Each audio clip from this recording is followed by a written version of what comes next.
I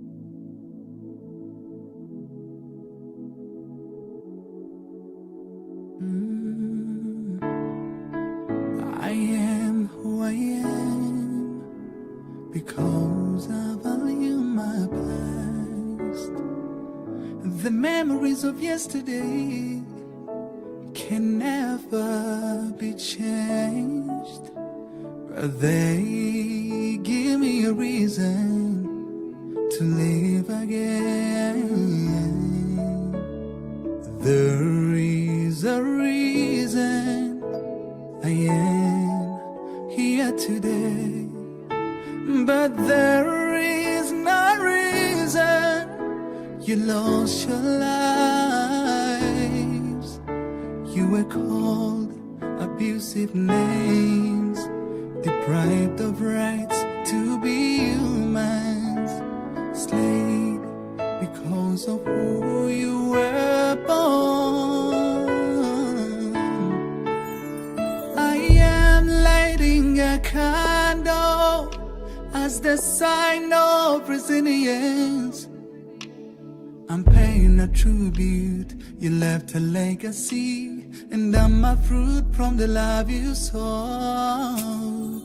Let's say never again to genocide. There should be no war. There should be no genocide.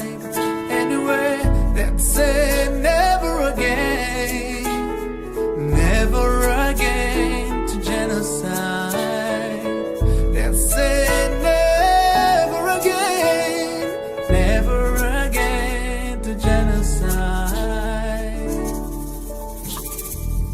I was young, I still needed you, but you were taken away from me too soon. If I had one wish, it would be seeing you again. Today we're strong men and women, even though you are not here to see. We're carrying on to make you feel proud out there, watching down on us.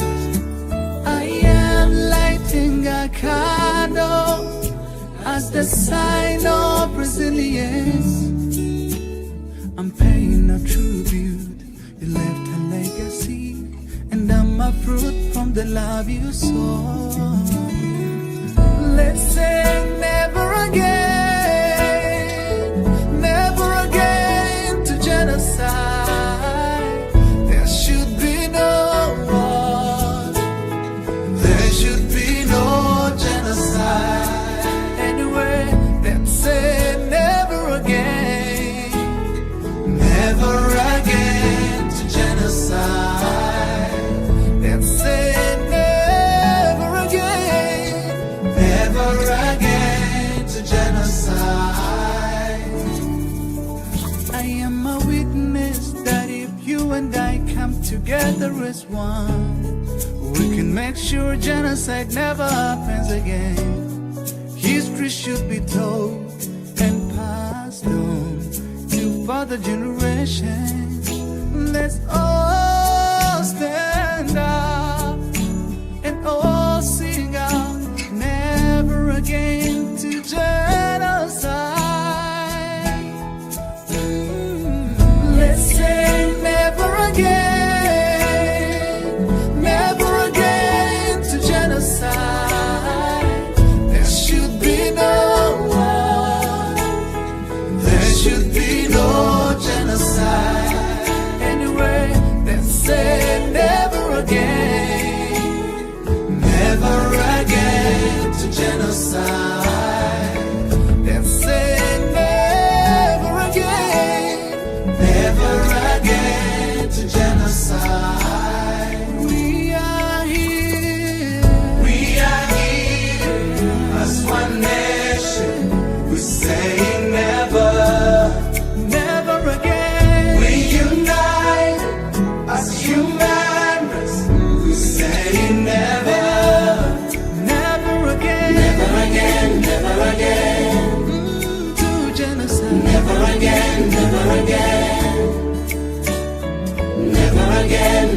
again. To genocide. Never again, never again, never again.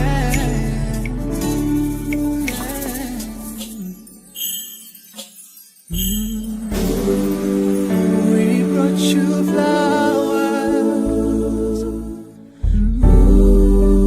We brought you flowers. We brought you flowers. We brought you flowers. We brought you flowers. We brought you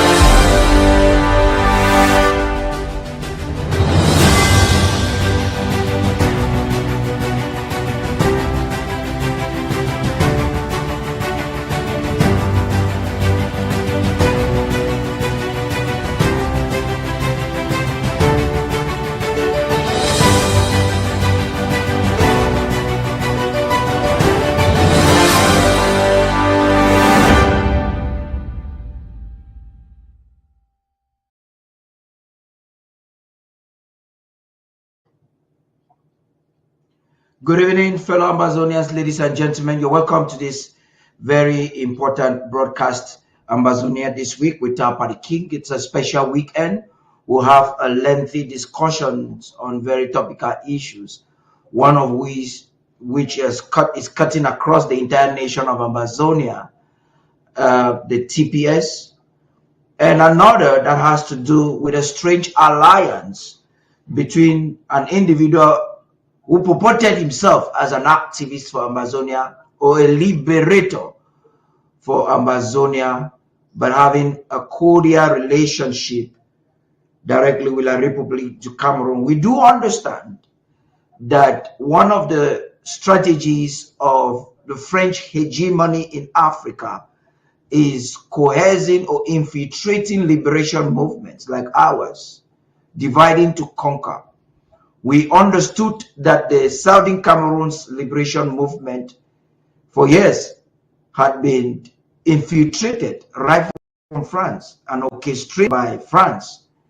And while there were diverse opinions as to who is the black leg purporting as a leader, frontline leader, whatever you want to call it, there lots of signs are showing us today that we can estimate close to accurate who is probably the infiltrator or who has been used by France to infiltrate, to sabotage, and to jeopardize the legitimate cause for the freedom of the people of the Southern Cameroons. It's unfortunate that a lot of Ambazonians ignorantly will invest so much trust on some of these. Many have lost their lives fighting for a vision that is vicious. And I'm talking about Mr. Cho Ayaba and his organizations. Like scripture, the Holy Book says that you shall know them by their fruits. So the things they do. We have a couple of reports from the ground with political parties complaining that Cho Ayaba's men in armed men, will block them from campaigning during previous elections, but will allow the CPDM to have free access into the hinterlands and to make campaigns. We've also received reports of the bees partnering with armed men loyal to Cho Ayaba's organization, inflicting pain on the people of Ambazonia in a very unfortunate way. We've seen several things. We've seen actions that a sensible liberator will know that in a struggle like ours, if you would wage such actions against a civilian population, it can jeopardize the movement. We're seeing spokesperson of Cho Ayaba's organization create mayhem on civilian population, behead people on camera like ISIS would do, shoot fathers in front of their children and mother at the Guzang Market Square, and then come on camera to accept, to take responsibility. We do not think that they are not sensible. Lots of Ambazonians are gradually accepting today that it is not a show of ignorance, but it is a strategic attempt to sabotage the God-ordained liberation movement of Southern Cameroons. On many different occasions, we've seen French media. Mr. Cho Ayaba has taken the French media into his camp. A French media into his camp. We've seen Cameroon media and their proxies trying to project Cho Ayaba as the face of Ambazonia's war.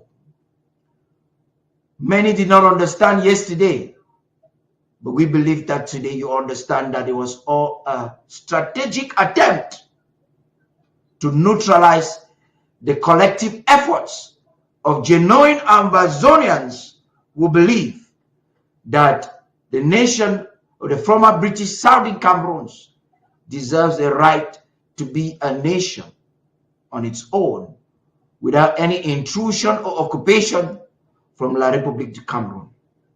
This is where we are. As we're looking forward to ensure that no illegal activity, I'm talking about the 20th May, be organized in the Southern Cameroons. We are faced with trying to make distinctions between the so-called AGOV-C that has been wrongly interpreted by an activist in La République du Cameroon as the government of Ambazonia and the genuine government of the nation of Ambazonia. That will be the forefront of tonight's conversation. I will be back with the lawyers and with some commentators right after Flash News with Tabitha. Stay tuned.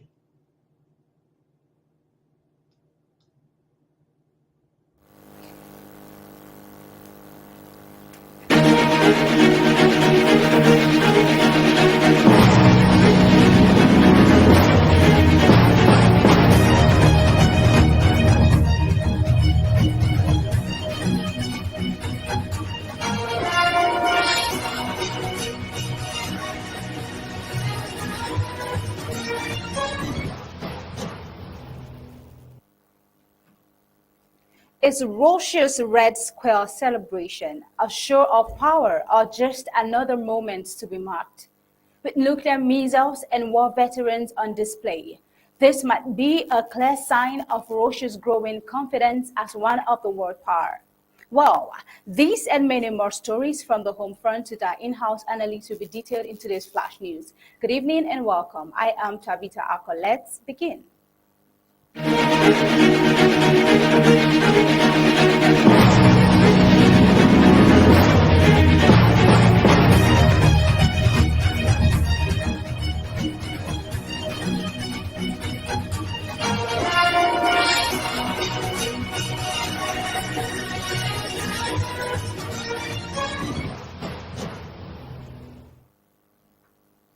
As Russia marked the 80th anniversary of the Soviet Union's victory over Nazi Germany, the Red Square celebration was drenched in symbolism and military muscle, but haunted by the ongoing war in Ukraine.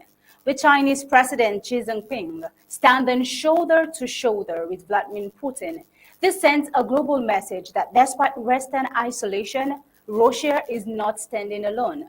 But as Western allies avoided the parade and Ukraine remains in crisis, does this celebration mark strength or a stage defiance in the face of diplomatic talks? Now, President Putin, flanked by war veterans and international allies from Asia, Africa, and Latin America, led one of the largest Victory Day parades in recent years. Over 11,500 troops, including 1,500 combat veterans from Ukraine, marched across Red Square for the first time. Drones, now defining future of modern warfare, joined tanks and intercontinental Yas missiles capable of delivering nuclear warlords, underlining the Kremlin's evolving military doctrine. Though Putin acknowledged the sacrifices made by Allied forces and China during the World War II, his focus was largely on the Soviet Union's central role. Now, the Soviet Union took upon itself the most ferocious, merciless blows of the enemy, he said, as he lauded those who fought for a peaceful future. Absent from his remarks, however, was a direct criticism of the West despite ongoing geopolitical fractures. Could this calculated silence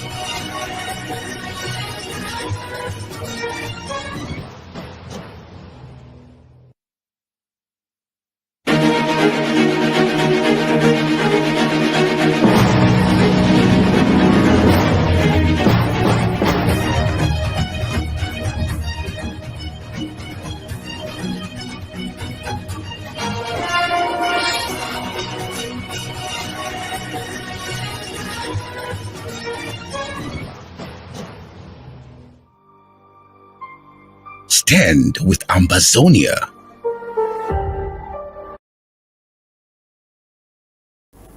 We have reached the third federal government draft of the year 2025, hosted by the Atlantic Zone. We're taking a dive into the Atlantic Zone and its counties. The Atlantic Zone, which encompasses the counties of Fako, Meme, Indian, and Kupe Mwanenguba, has been a formidable axis in Ambazonia's unrelenting pursuit of self-rule. From the coastal plains of Fako to the dense forests of Ambazonia's breadbasket, and Dian, from the oil-rich basins of Meme to the sacred mountains of Kupe Mwanenguba, this zone remains vital in both strategic resistance, cultural preservation, and the economic prosperous future of this nation. The southern Cameroons in the Gulf of Guinea seeking sovereignty from French-energized La République du Cameroon, we see these counties each bearing the scars and triumphs of the struggle for independence. It continues to resist the colonial grip of French Cameroon with a resolve forged in history and sacrifice. For Fako County, we see the symbol of resistance and global voice.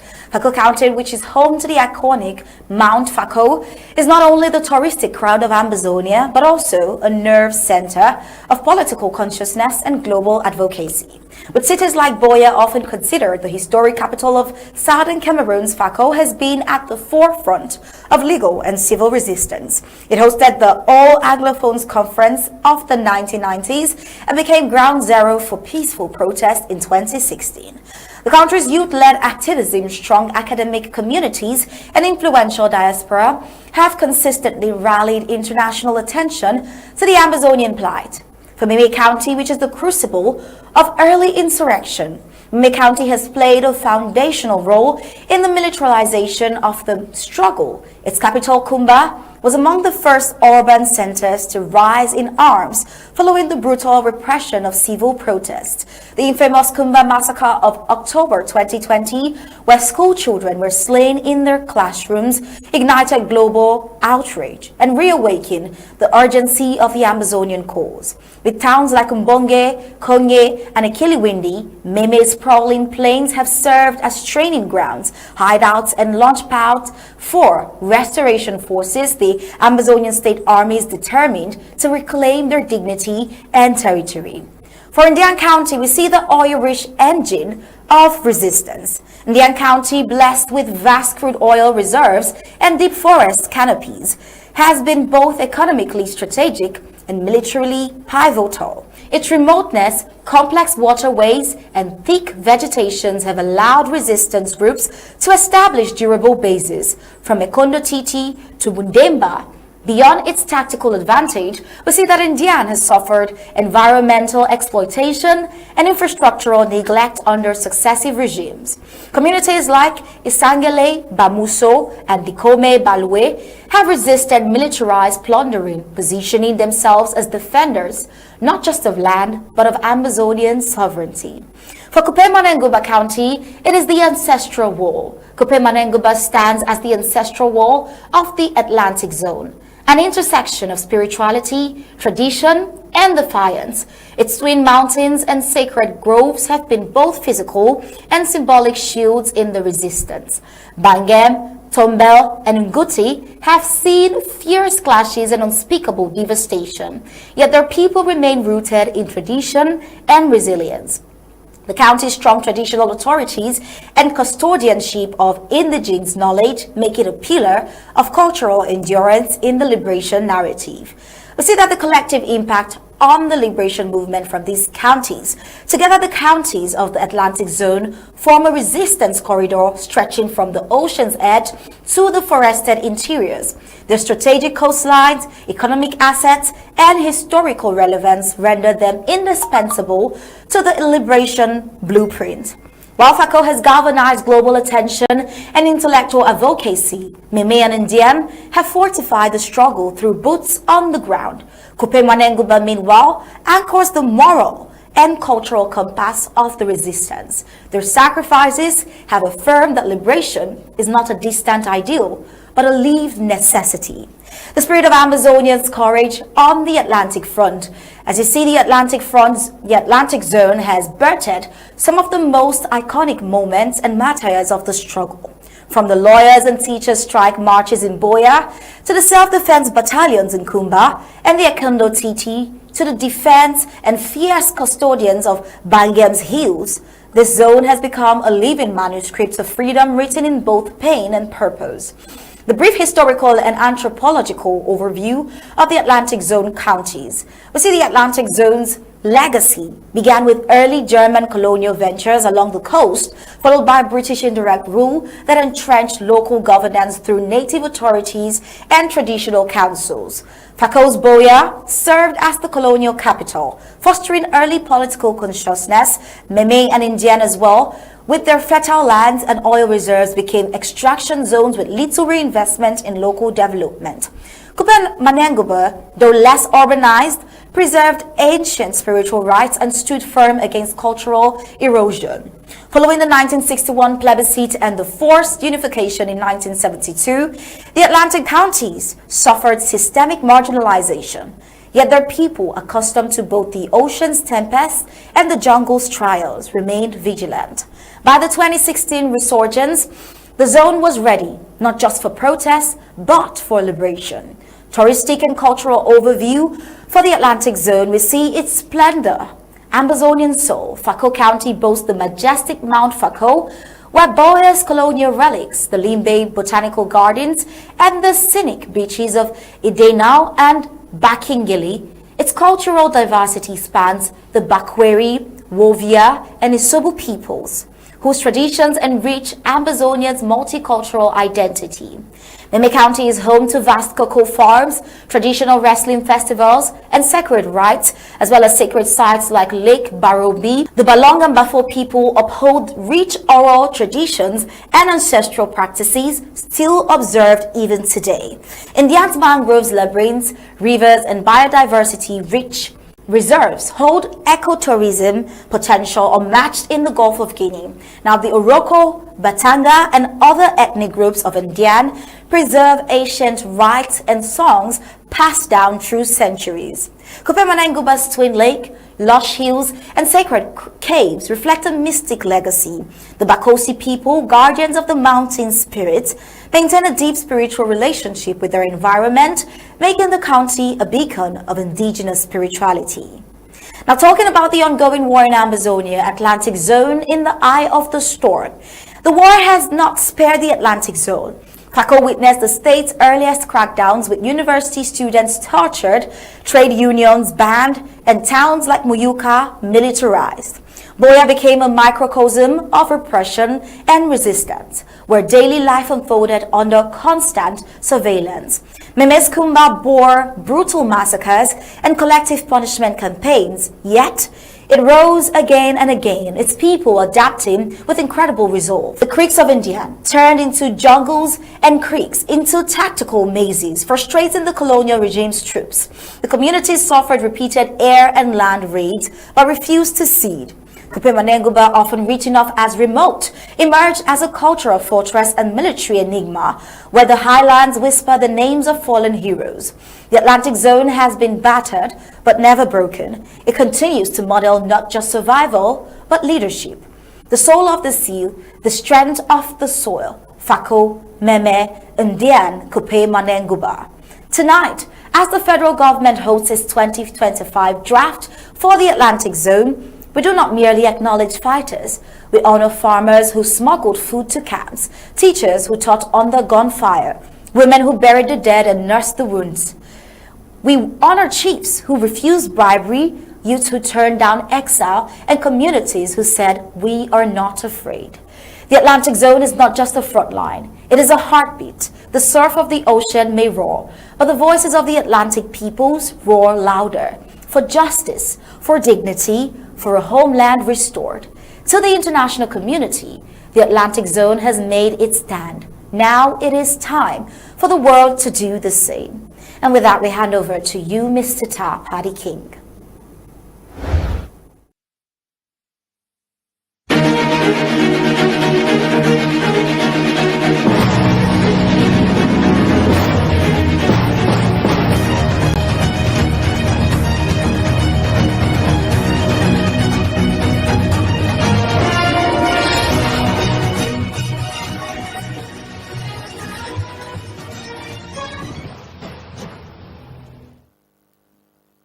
Welcome back. Sincerest apologies for that break in transmission.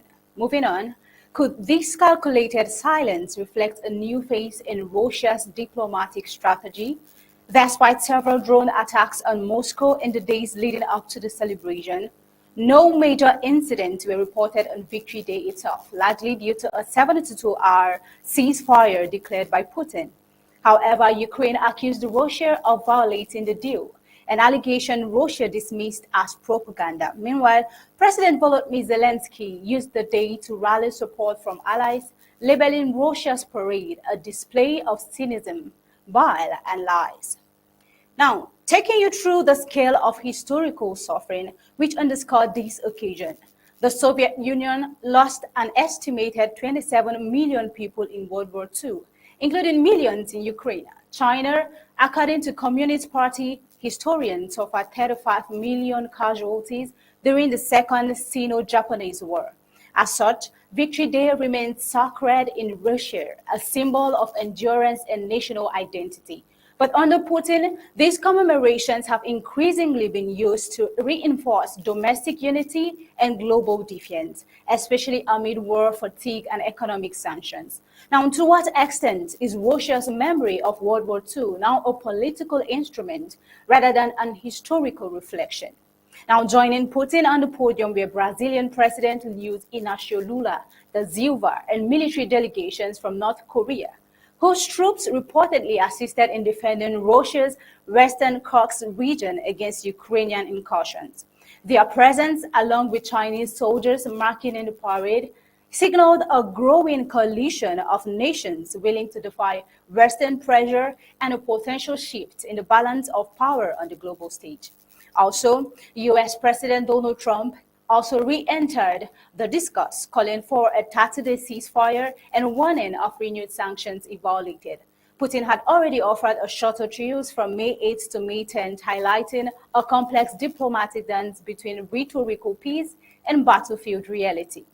Now, as Russia continues to occupy roughly 1/5 of Ukrainian territory, the world watches closely amid high-profile alliances, competing narratives of history, and an increasingly unpredictable war. the question remains, is this Victory Day a unifying moment or a signal of deepening global fracture?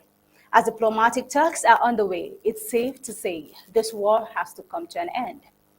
Well, moving on in another development, President Donald Trump has officially signed an executive order launching a self-deportation initiative aimed at encouraging undocumented migrants to leave the United States voluntarily.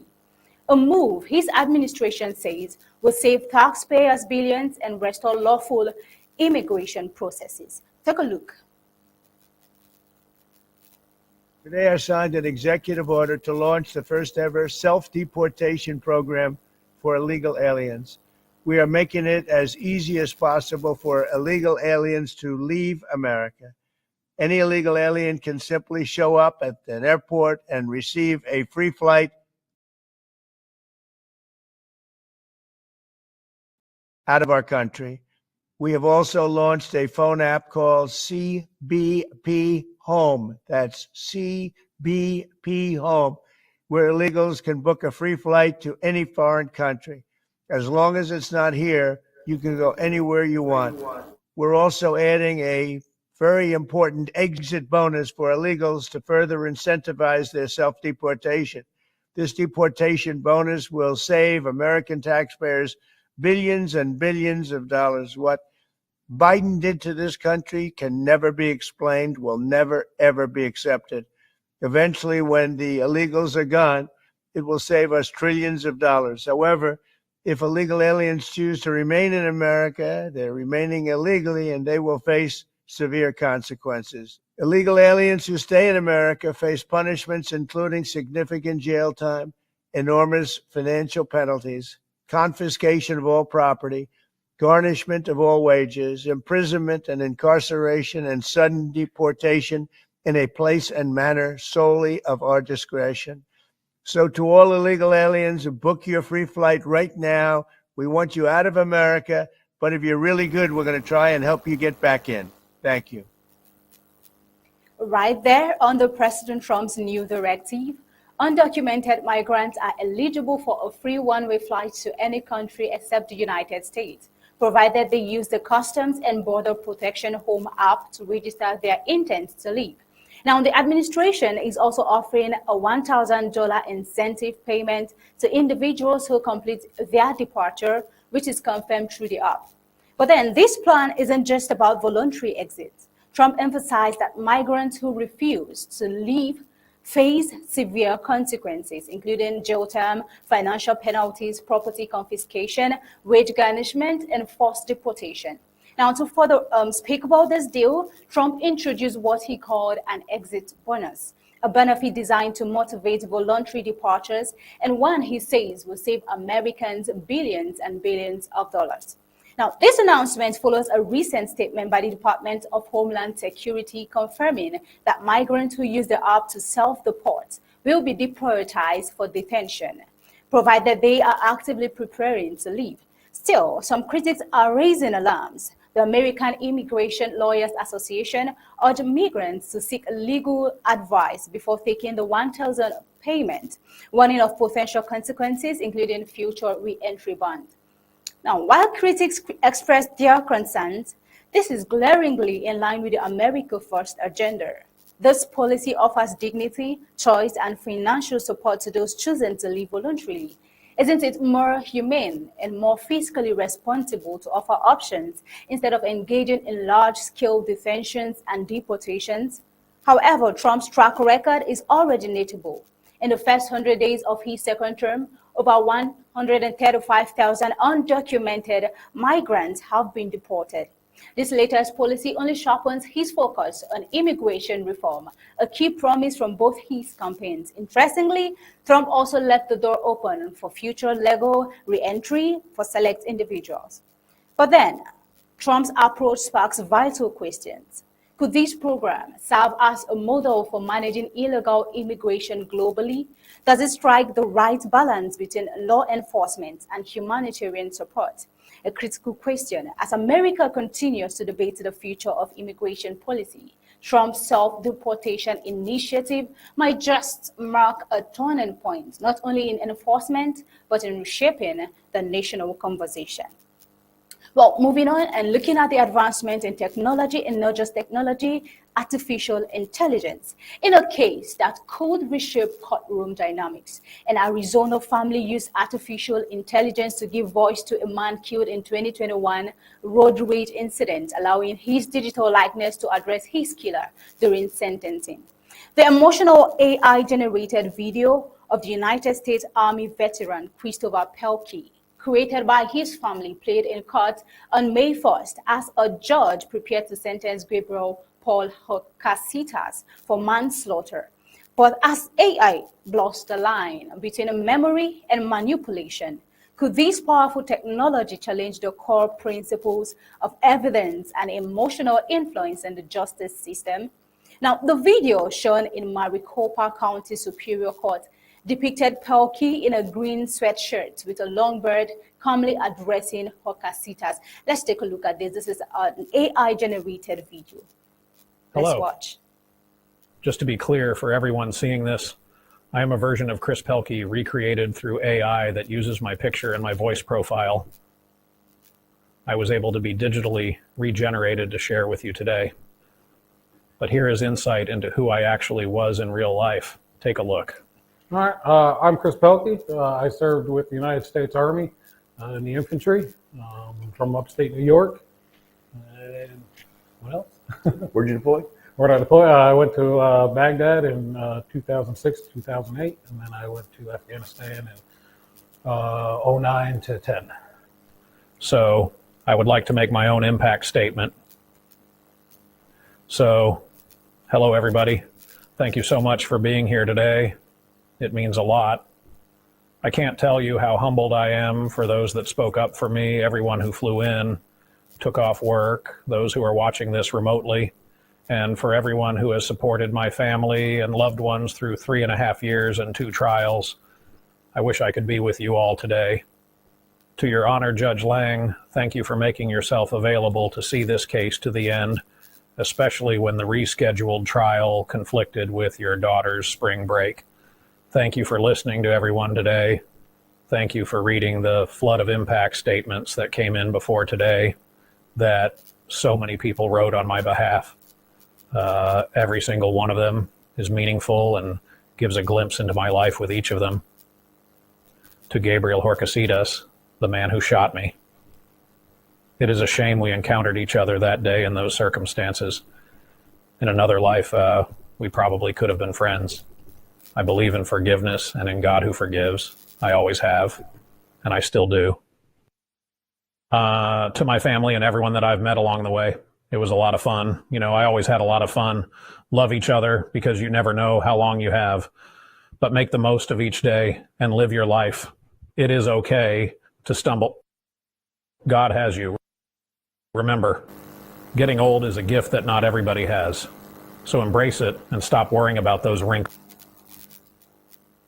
Well, a proof of the advancement of technology we get to see. However, the avatar, which openly disclosed its AI-generated nature, revealed minor technical flaws, slightly off-sync mouth movements and voice distortions, but delivered a chillingly human presence in the courtroom. Now, Pelkey was 37 when he was shot and killed during a heated road incident. Though the AI video was not used as legal evidence, the court allowed it as part of a family statement during sentencing, reflecting growing judicial curiosity about how emerging technologies could redefine victim impact. Now, Pelkey's sister, Stacey Wells, said she created a video with help from her husband and a tech-savvy family friend. Struggling to express her grief in words, she wrote the script from what she believed her brother might have said. The goal was to humanize Chris, to reach the judge and let him know his impact on this world and that he existed, Wells said. Her choice not to forgive Horcasitas, but to channel empathy through her brother's digital voice marks a turning point in how grief, forgiveness, and justice may interact in the age of AI. Now, will generative technology offer healing or weaponize sentiment in courtrooms, just like we've seen? Legal experts are now confronting ethical gray zones. Harry Sorden, a law professor at the University of Colorado, warned that such digital avatars, though not technically evidence, could be emotionally manipulative. What we are seeing is the simulations have gotten so good that it completely bypasses our natural skepticism and goes straight to our emotion, he said, raising concerns about fairness and the future role of AI in shaping courtroom narratives. Now, the rise of technology comes as the legal world grapples with the rapid spread of AI-generated content, some of it dangerously inaccurate. Several lawyers have been sanctioned in recent years for using AI tools like ChatGPT to draft briefs citing non-existent cases. Still, in this instance, AI wasn't used to fabricate evidence, but to amplify human storytelling in an unprecedented way. Ocasitas was sentenced to 10.5 years in state prison as the justice system increasingly experiments with AI, from predictive policing to sentencing algorithms. The implications of this emotional posthumous courtroom appearance will likely resonate far beyond Arizona. Should emotional resonance powered by machines be given a voice, especially in shaping human justice, seeing its impact in the legal system, and not just that, the effect of the advancements in technology and artificial intelligence, even in journalism? Well, still on tonight, we'll be taking you through recent happenings from the home front with our in-house analyst, but right after the break.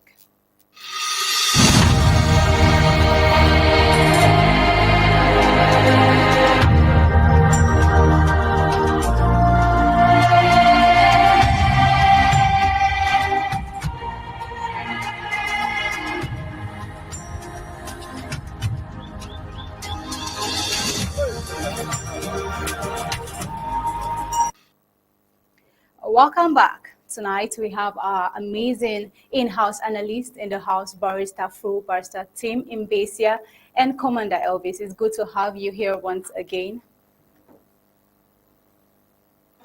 So Thank you, Tabitha. We have a report in Victoria, Atlantic Zone of the Federal Republic of Ambazonia. In Victoria, 5 men in Victoria, Atlantic Zone of the Federal Republic of Ambazonia connected with the murder of Opopolo Mai 2 residents are in colonial custody. On Thursday, May 8th, the 4 were apprehended and asked to reconstitute the murder of the victim. The initial incident involved Mr. Indiga, a Victoria resident and owner of a 3-story building. The victim's site supervisor at one of his projects called him to discuss a potential land purchase in Bonjongo, where he owns a quarry. Upon arriving at the location, Indiga was attacked by 4 men. He was killed and buried at the scene. The supervisor, Judge Abel, who had tricked his boss into being murdered, took the victim's car and drove towards Zaola, a neighboring La Republique du Cameroon town. Meanwhile, the wife of the victim tried to reach out to him in vain. When she contacted the colonial police, investigations led to the capture of Judge, who was already on the run. Now, Judge confessed that he had hired 4 boys from Monsungene who helped him accomplish the mission. The investigation into these incidents is ongoing, as the main reason for their action has not been revealed to the press. But then, the 4 men were taken to the site of the incident, where the population found the shallow grave and retrieved the body of the victim. So disheartening. Wow. Barrister Mbeseha, this is a disheartening situation. And many of those reports and cases and atrocities and inhumane treatment we get to see almost all the time in our reports. What's your thoughts on this? What's your reaction? How do you feel about this report? Yeah, Barrister Fru, since we cannot get Barrister Mbeseha now, you may want to take the question. And you have on set Barrister Fru and Commander Elvis. So Barrister Fru, please. Yes, Tabitha, it's a very gruesome story. It's a very disheartening story involving young people. I don't know what the devil did to these young people in Victoria. I don't know their origins, whether some of them are La Republique of Cameroon citizens or not. But the fact that they did this they did this, they committed this heinous crime in Victoria. It's a pointer that we need to work hard when we come to power to install a solid legal system that will prevent such things from happening. I cannot imagine how a group of young people can take upon themselves to murder a man who was innocent, who was giving them food, who employed them, who was given, the so-called supervisor was the one working and making money from this businessman who had a quarry in Victoria, and he decided to kill his boss and recruited these young people to do what they did. I just cannot imagine. I just cannot begin to talk about all this because it is heartbreaking. It's heartbreaking, and I hope that the prosecution. I don't know whether the law still exists as it was in the days gone by.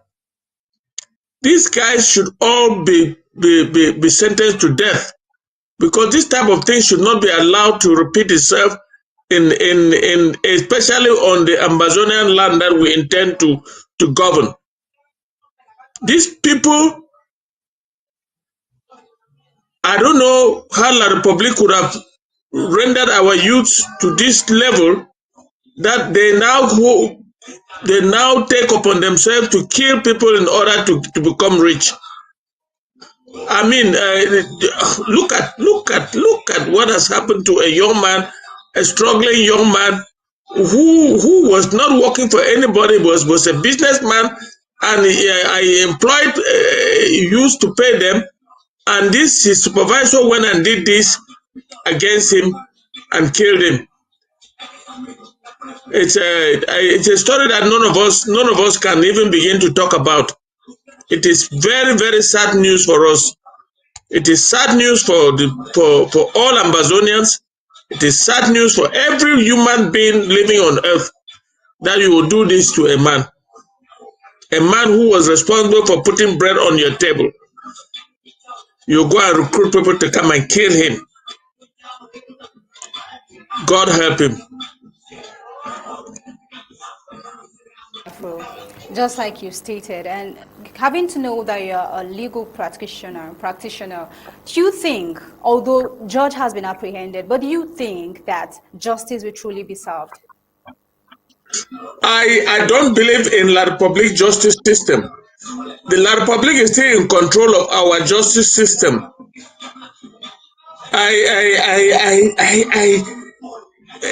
If it was purely the Southern Cameroon's court that I used to know, justice would be served. But I cannot believe that justice will be served now because La Republic is in charge of our justice system up to now that I'm speaking. And I see them. I don't see them getting I don't see justice being served for the death of this young man.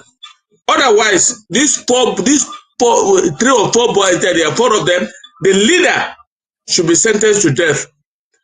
They can be, his accomplices can get what you call life.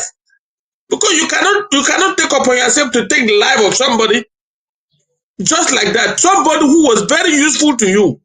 Somebody who was useful to the community. Somebody who invested in the community. He built a house in the community. He is part of the development of Victoria. And you take his life in that manner. I don't know whether justice will be served, Tabitha, because I don't trust the La Republic justice system.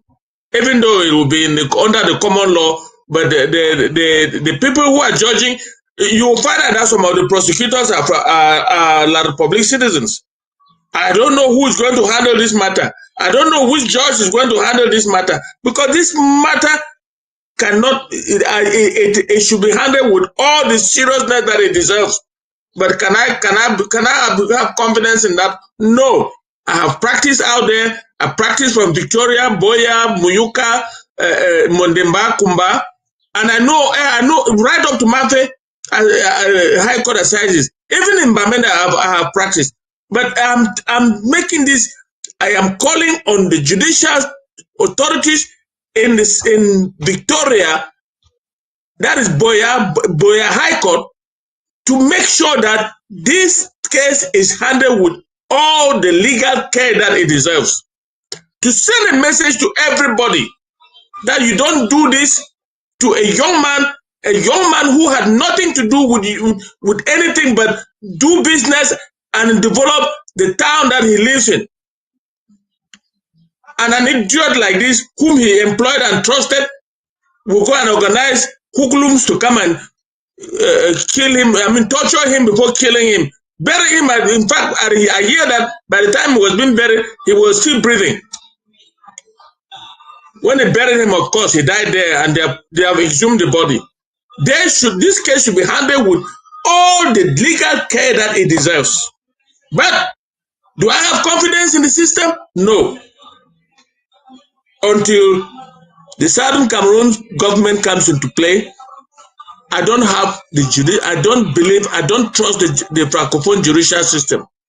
Even though it's under the it will be under the common law system that we of the so-called, listen to me, Tabitha, so-called Northwest and Southwest, we have remained under the common law till the day, till now that I'm talking, because I talk to my colleagues every day. But let me tell you, that doesn't mean that the Francophone system will not influence this trial. So I don't believe that there will be justice to be served. But if it has to be served, it should be served rightly to make sure that the wife and children that this young man has left with a foreigner, he is married to a white woman. And this white woman accepted to come and live in Victoria with him. They love each other. They were working together. They were doing things together. And this idiot went and organized people to come and to take his life. It's unfortunate. It's unfortunate. I hope that in spite of the La Republic system, I hope that justice will be served. But I don't have confidence, if you ask me. Thank you very much for that powerful reaction. In your words, you believe the man should be sentenced to death. But then, let's move over to Commander Elvis and let's hear what he has to say.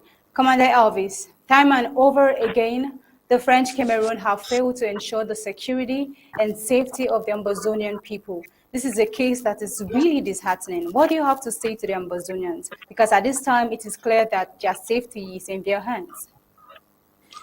Oh, thank you very much, debater. And I want to start by also thanking Stateman Bafur for his wisdom, as always. It's always a pleasure to be with him on the show to share his knowledge. Tabitha, I want to thank you for your question, though. First and foremost, like Barrister already narrated the story, this man happens to be one of the victims of Southern Cameroon Ambazonia origin. This is an individual who had studied abroad. Matter of fact, he was in Germany for a very long time.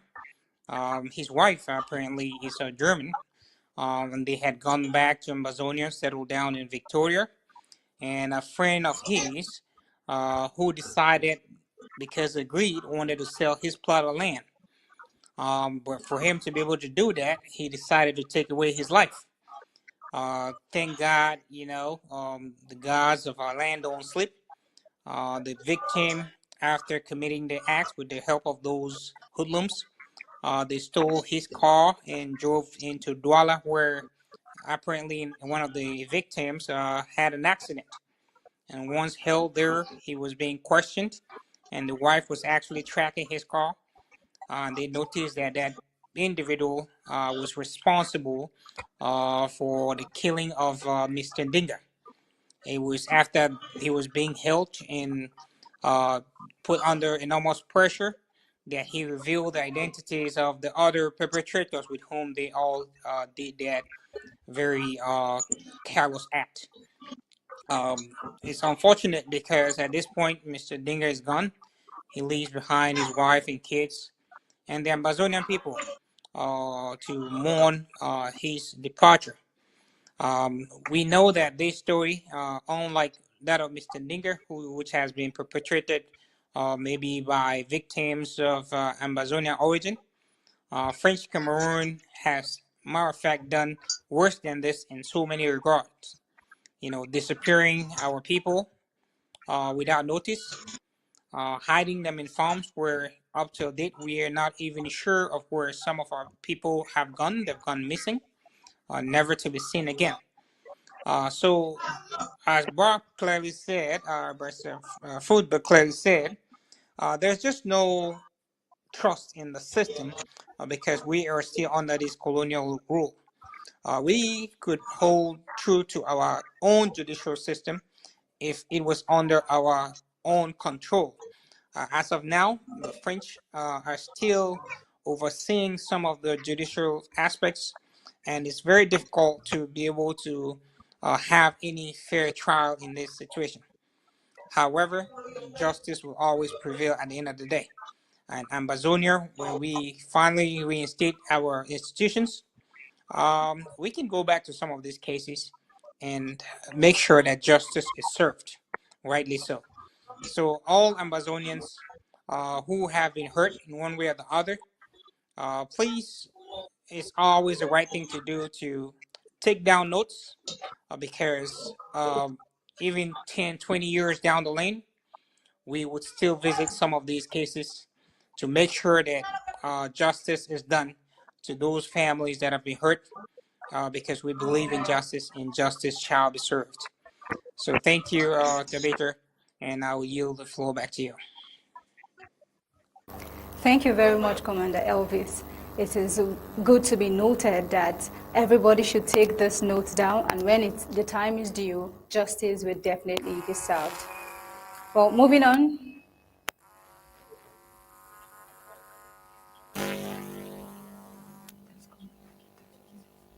Get ready for an evolution in broadcasting. ABC Networks 24 proudly presents Mission 2025, a groundbreaking launch that will change the way you experience television. Beginning this Saturday, April 19, 2025, ABC Networks 24 ushers in a new era with 24-hour live programming that will keep you informed and inspired around the clock. Witness the power of cutting-edge technology as ABC Amba TV elevates its broadcast standards to the pinnacle of modern-day viewing. All your favorite shows are back and better than ever, including Undaunted ABC Amba News and military briefings. Plus, explore the rich tapestry of Ambazonia with our Amba history and engage in critical discussions in ethics for an emerging nation.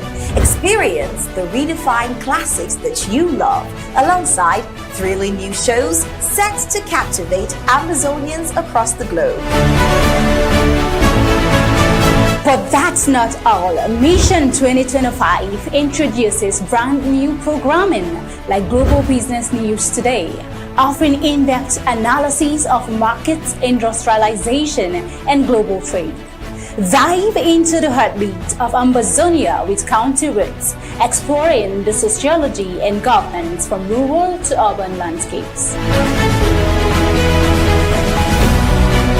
Wake up to Ambazonia Arise, your premier morning show, delivering news, social media buzz, and newspaper insights to start your day informed and connected. Join us for Mission 2025, where innovation meets tradition and the future of television in Ambazonia begins, only on ABC Networks 24. Stay tuned this Saturday as we embark on this thrilling new journey. Don't miss out. Here comes the dawn of Mission 2025, your window to the world. Starting Saturday, be a part of it. Subscribe and donate now.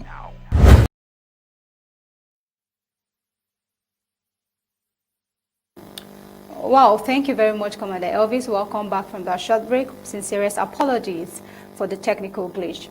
Wow, we have a report right here.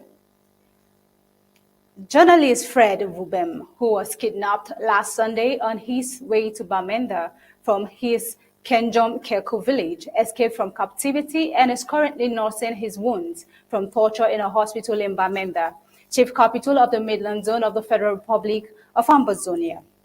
Wow, journalist Fred Vubem is undergoing surgery at this particular hospital, as earlier stated, after he sustained a fracture on the right leg around his knee following a narrowing kidnapping experience. He was admitted to the hospital with wounds on his buttocks, requiring immediate attention. Vubem, a journalist with Cameroon Tribune in Bamenda, was kidnapped by armed men on May 4th while on his way back to Bamenda from his village in Kenjom Keku, Tuba local government area. Now, he spent 2 days in captivity, during which he was subjected to beatings. Vubem managed to escape from his captors on Monday and was later found by local farmers who took him to the Bambio District Hospital. Due to the severity of his condition, he was transferred for more effective medical attention. Now, colleagues and family members are supporting Vubem as he undergoes treatment and recovery, calling for an end to attacks on journalists. As of now, there has been no official statement from authorities regarding Vubem's kidnapping or escape. Now, this is a report right here, Barrister Fro. Last week, we had the report where a young woman was kidnapped, and here's another case. The rise of kidnapping saw this like an epidemic. It's been appalling, especially in Bamenda, which is the chief capital of the Midland Zone of the Federal Republic of Ambazonia. Now, at this point, the people of Bamenda are living in fear. Nobody knows who would be next. How do you feel about this?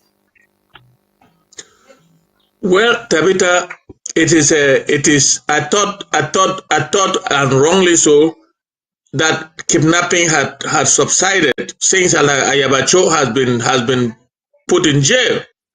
But apparently his remnants, along with Atanganji boys and some unhappy La Republic soldiers, are still kidnapping our people, looking for ransom.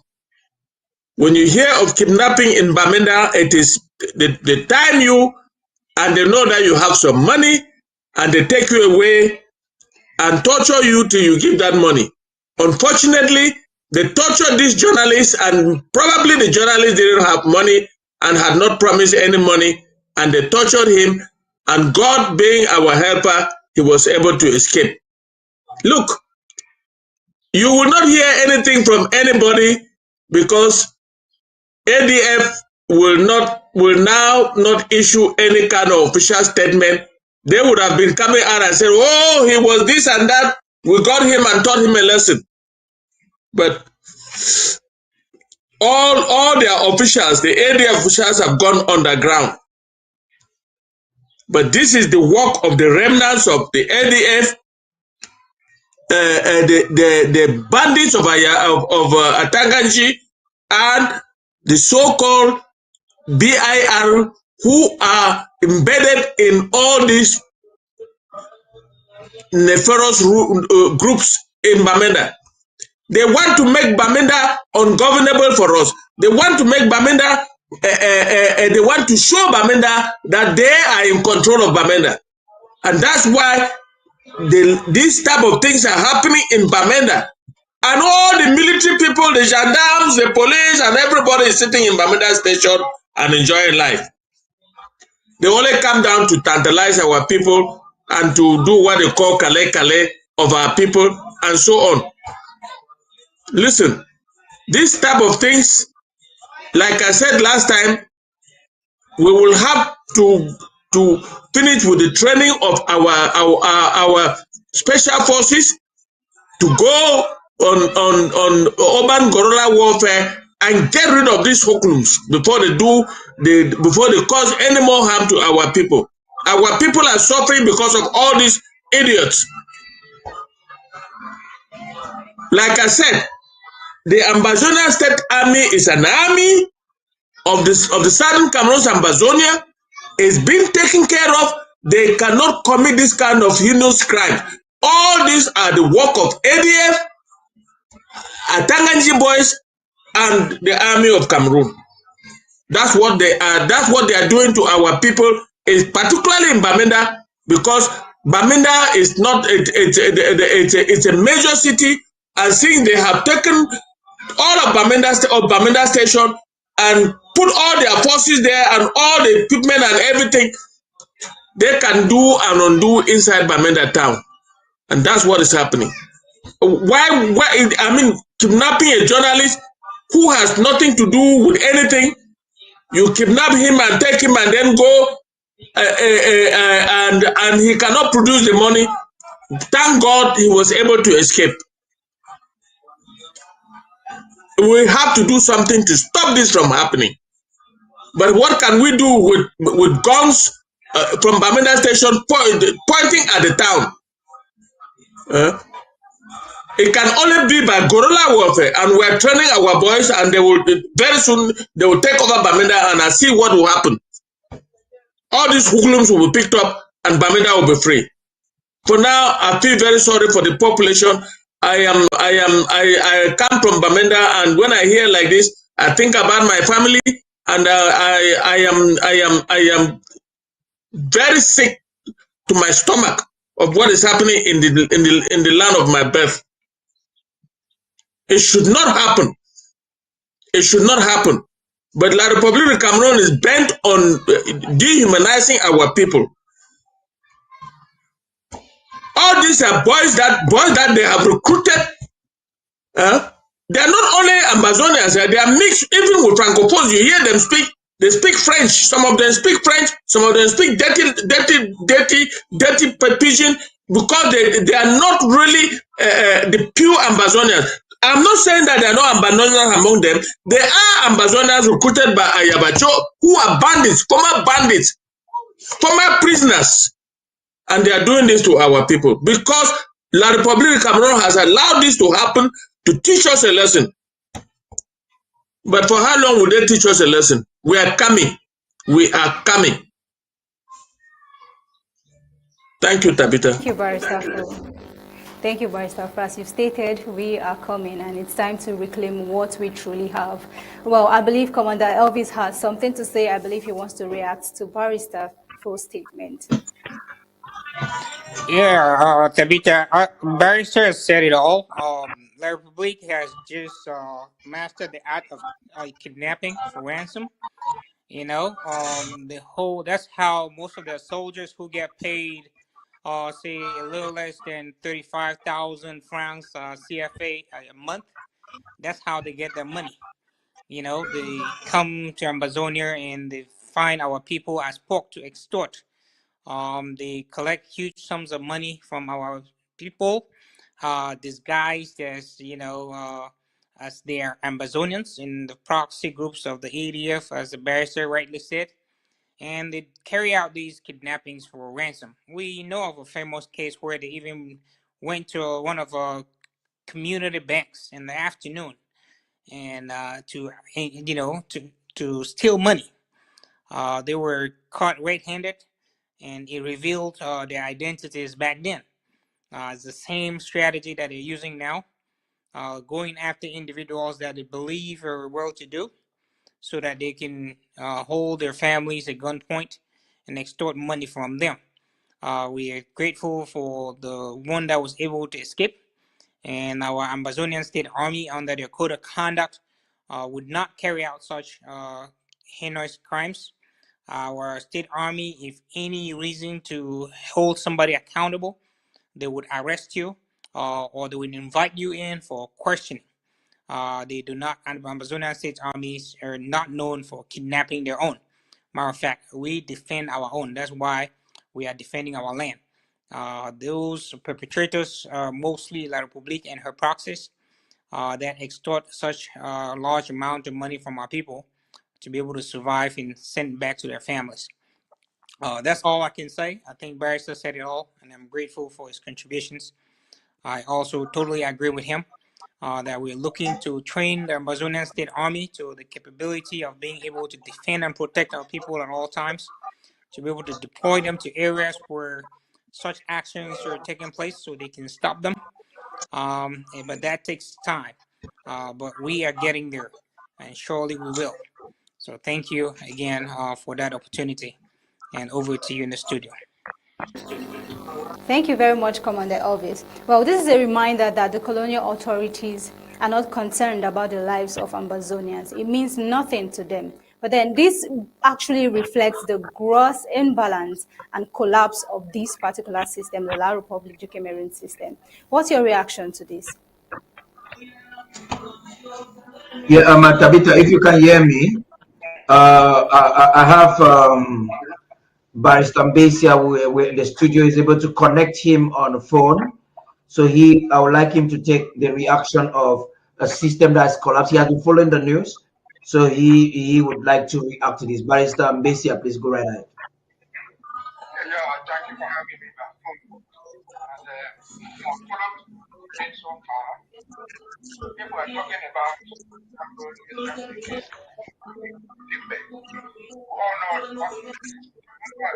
related to Ambazonian rights. Now, this is not like crime. Those guys committed a crime.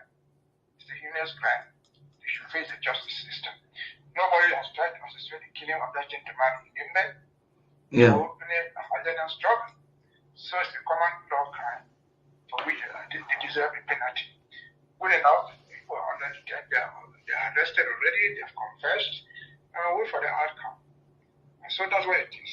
In a legal system, when somebody commits such a crime and confesses to it, the law follows its course. In normal circumstances, such things should be punished by death penalty. We hope that will be the result, no matter who presides over that case as a court. Secondly, we're talking about people extorting money, getting money from other people by force. It has become a common trend. It is so common now these days, especially in Bamenda. Why are all these great things going on? We know the reason. The reason is to turn the fight, the Ambazonian struggle, into a criminal junta. Who are those doing all these things? Everybody, most people agree that they are agents of Mr. Cho Ayaba. Not even Cho Ayaba. He's A of C. Because Cho Ayaba might be an individual, he's in prison.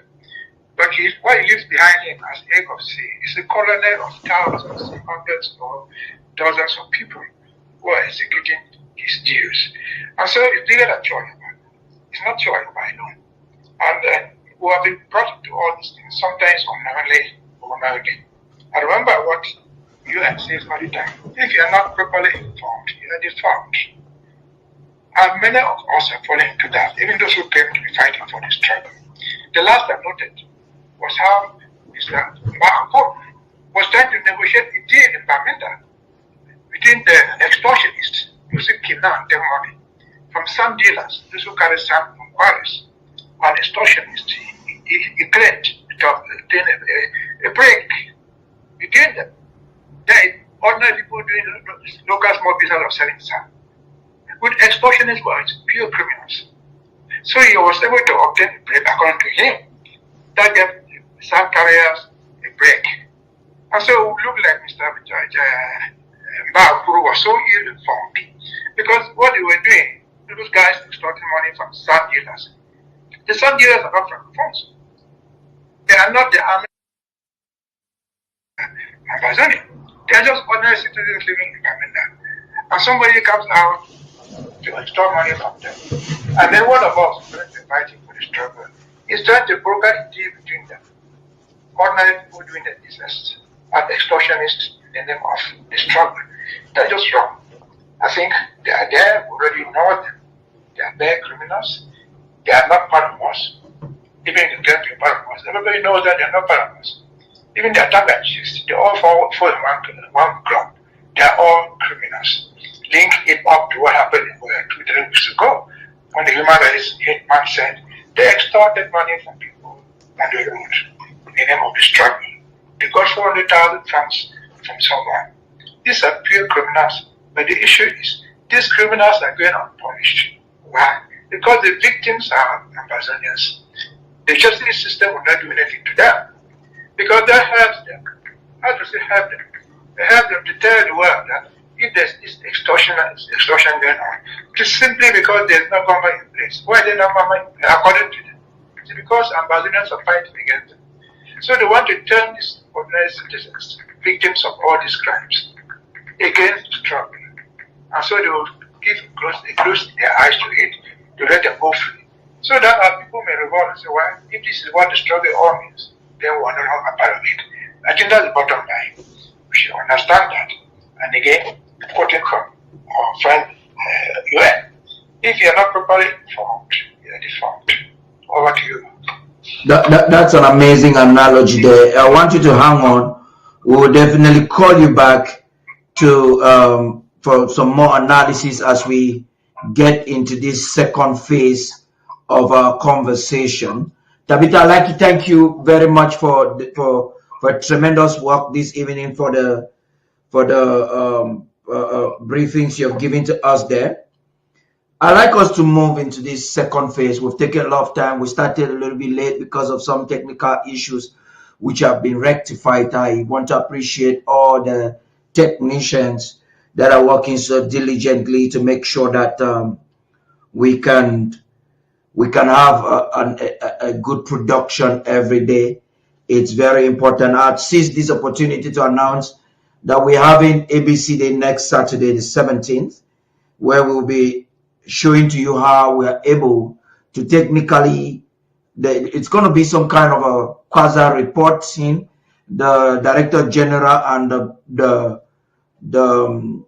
the Chairman of the Board, Dr. Fred Lobati, will be presenting some form of report on some of the achievements of ABC this year, this past month, to all of you Ambazonians.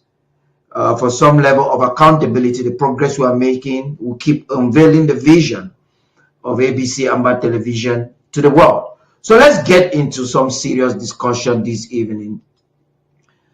A couple of days ago, I came across a video of one La République du Cameroon activist.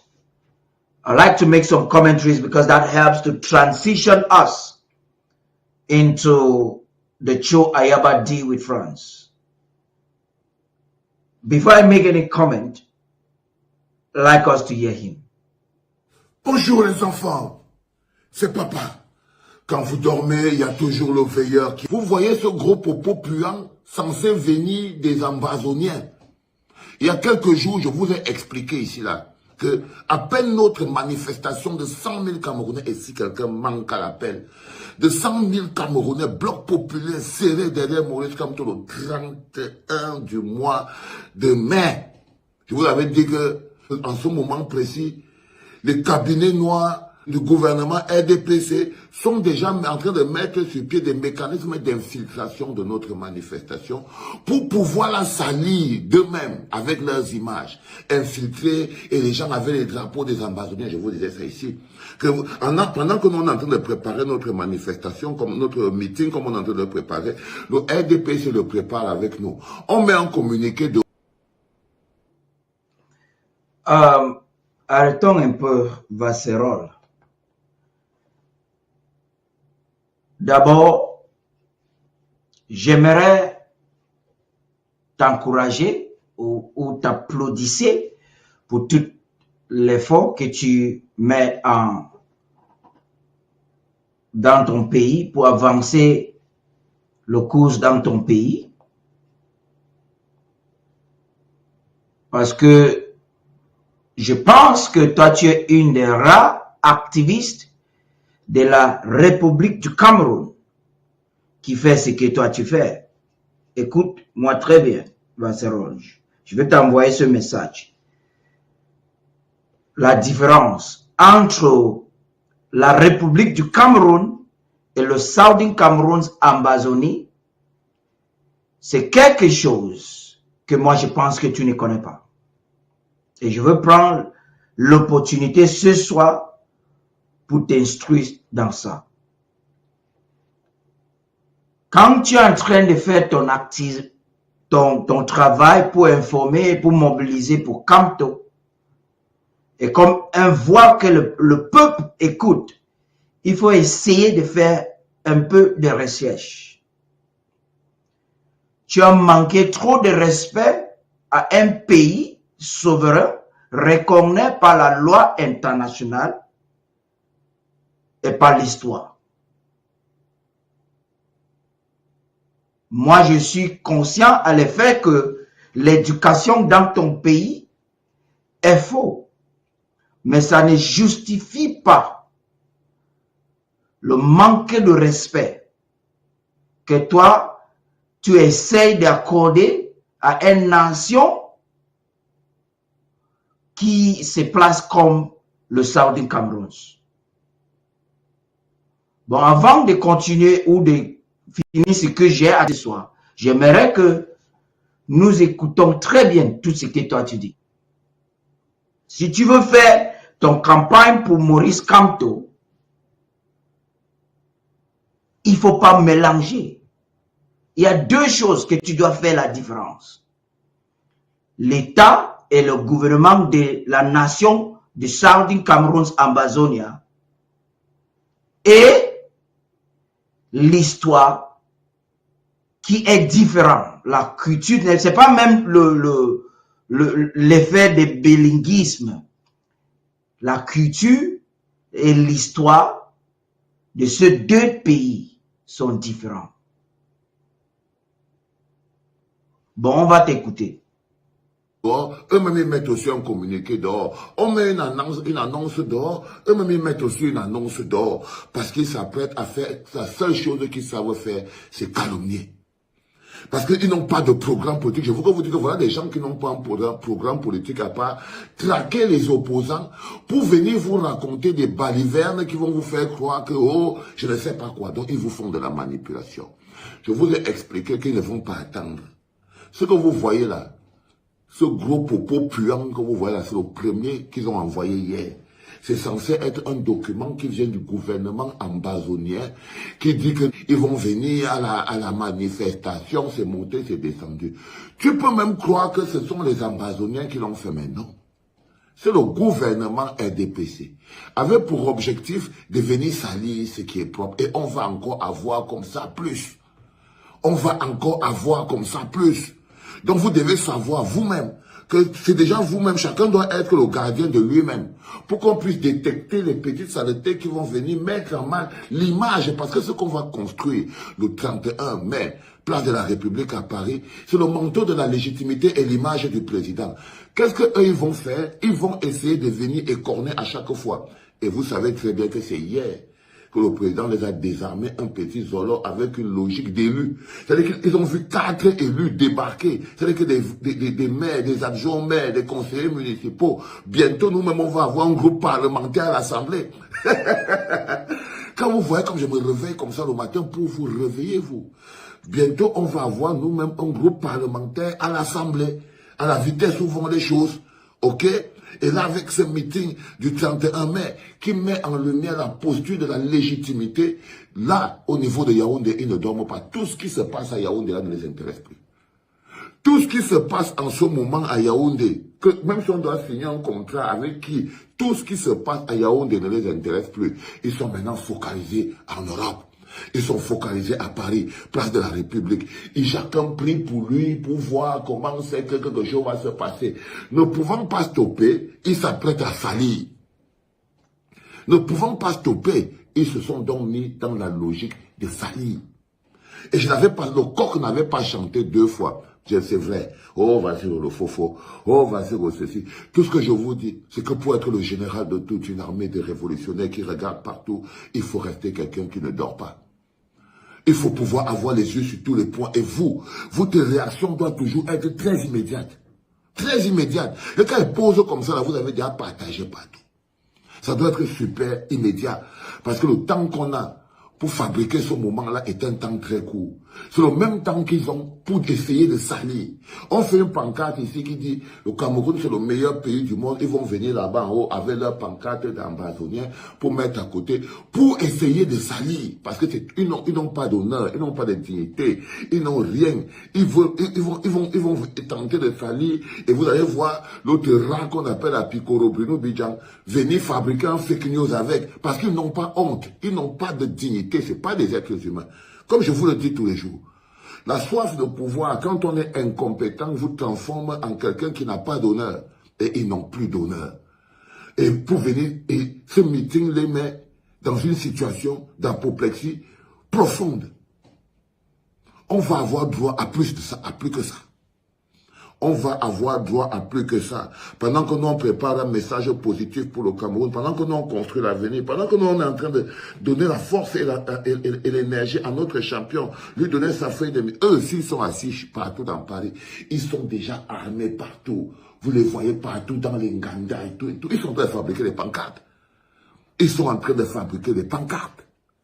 Ils sont en train de fabriquer des faux t-shirts. Je me rappelle une fois, j'étais au Zénith, comme ça, t'entends. Tu ne sais pas où là, il y avait un mot là, je sais où c'était une gars ou bien c'était un jour. Il a mis la main dans la bille comme ça, là, tant. Il se mettre à côté de moi. Non, je veux mettre un petit post, Vasserol. Je suis d'accord avec toi pour certaines choses que toi tu viens de dire avant qu'on entre à la fin de ton message que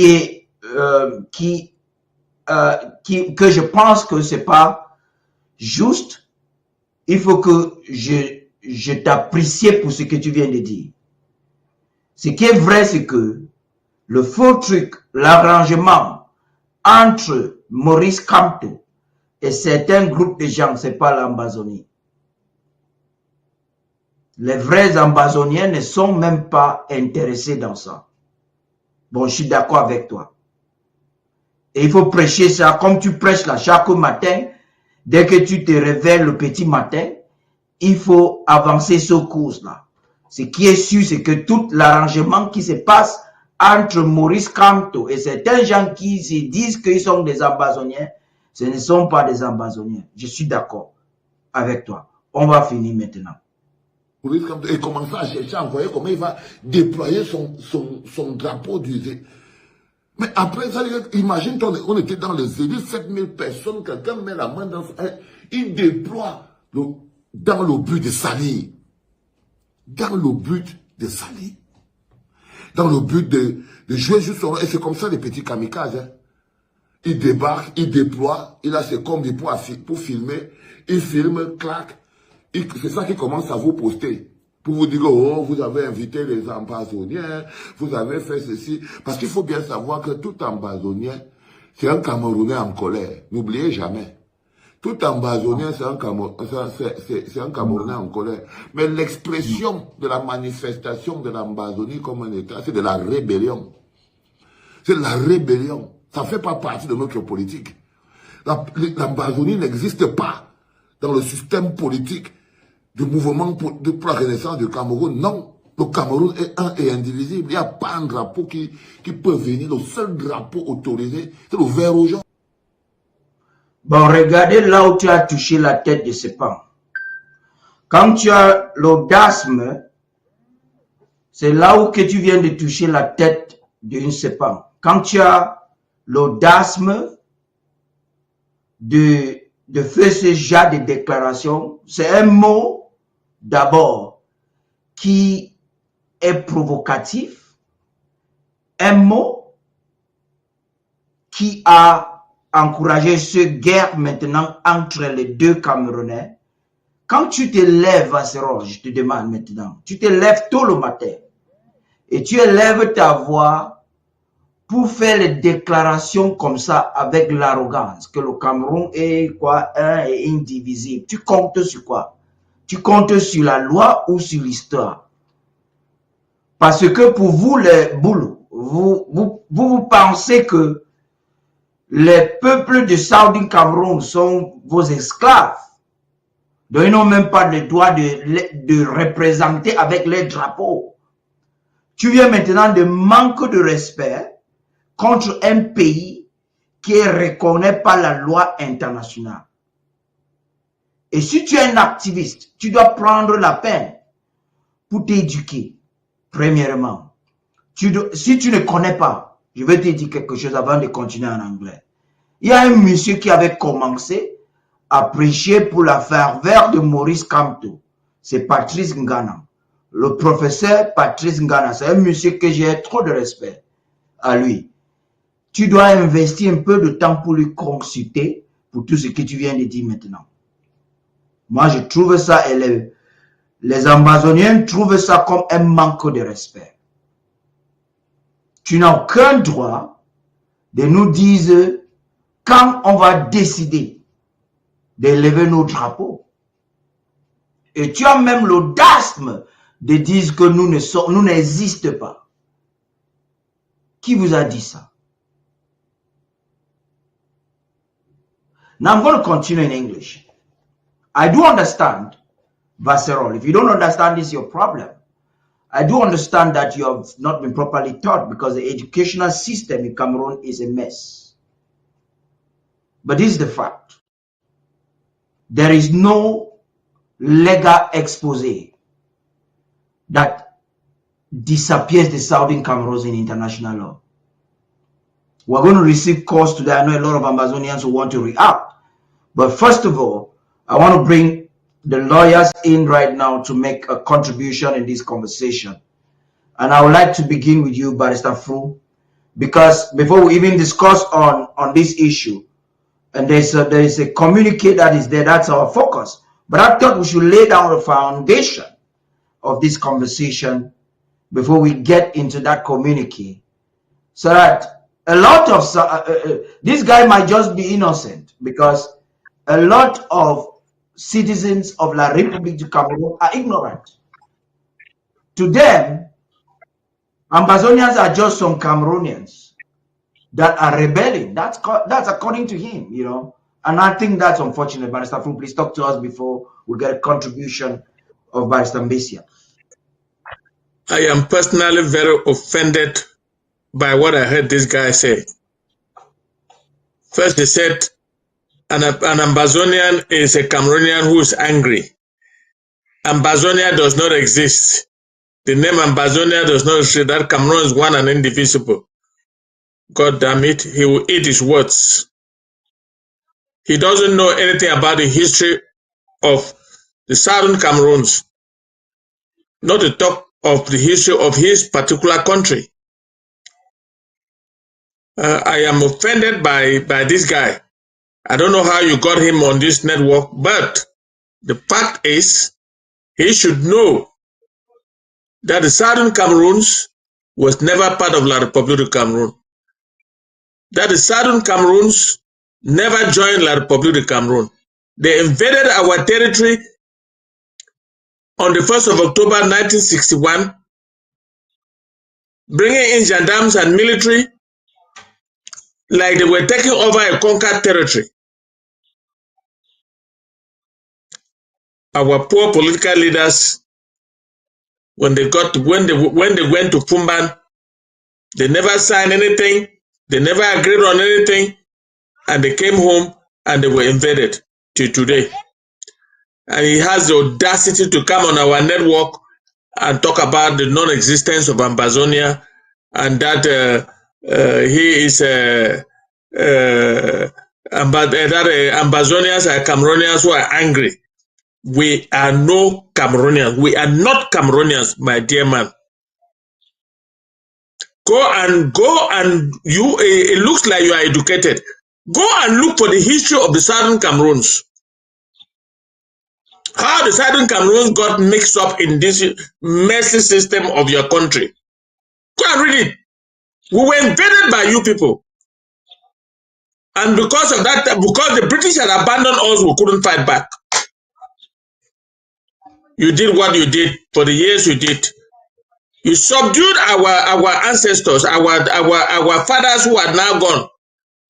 But this generation has decided that the Southern Cameroon's government will live and will live forever. And you will have nothing to do with it. I'm very offended.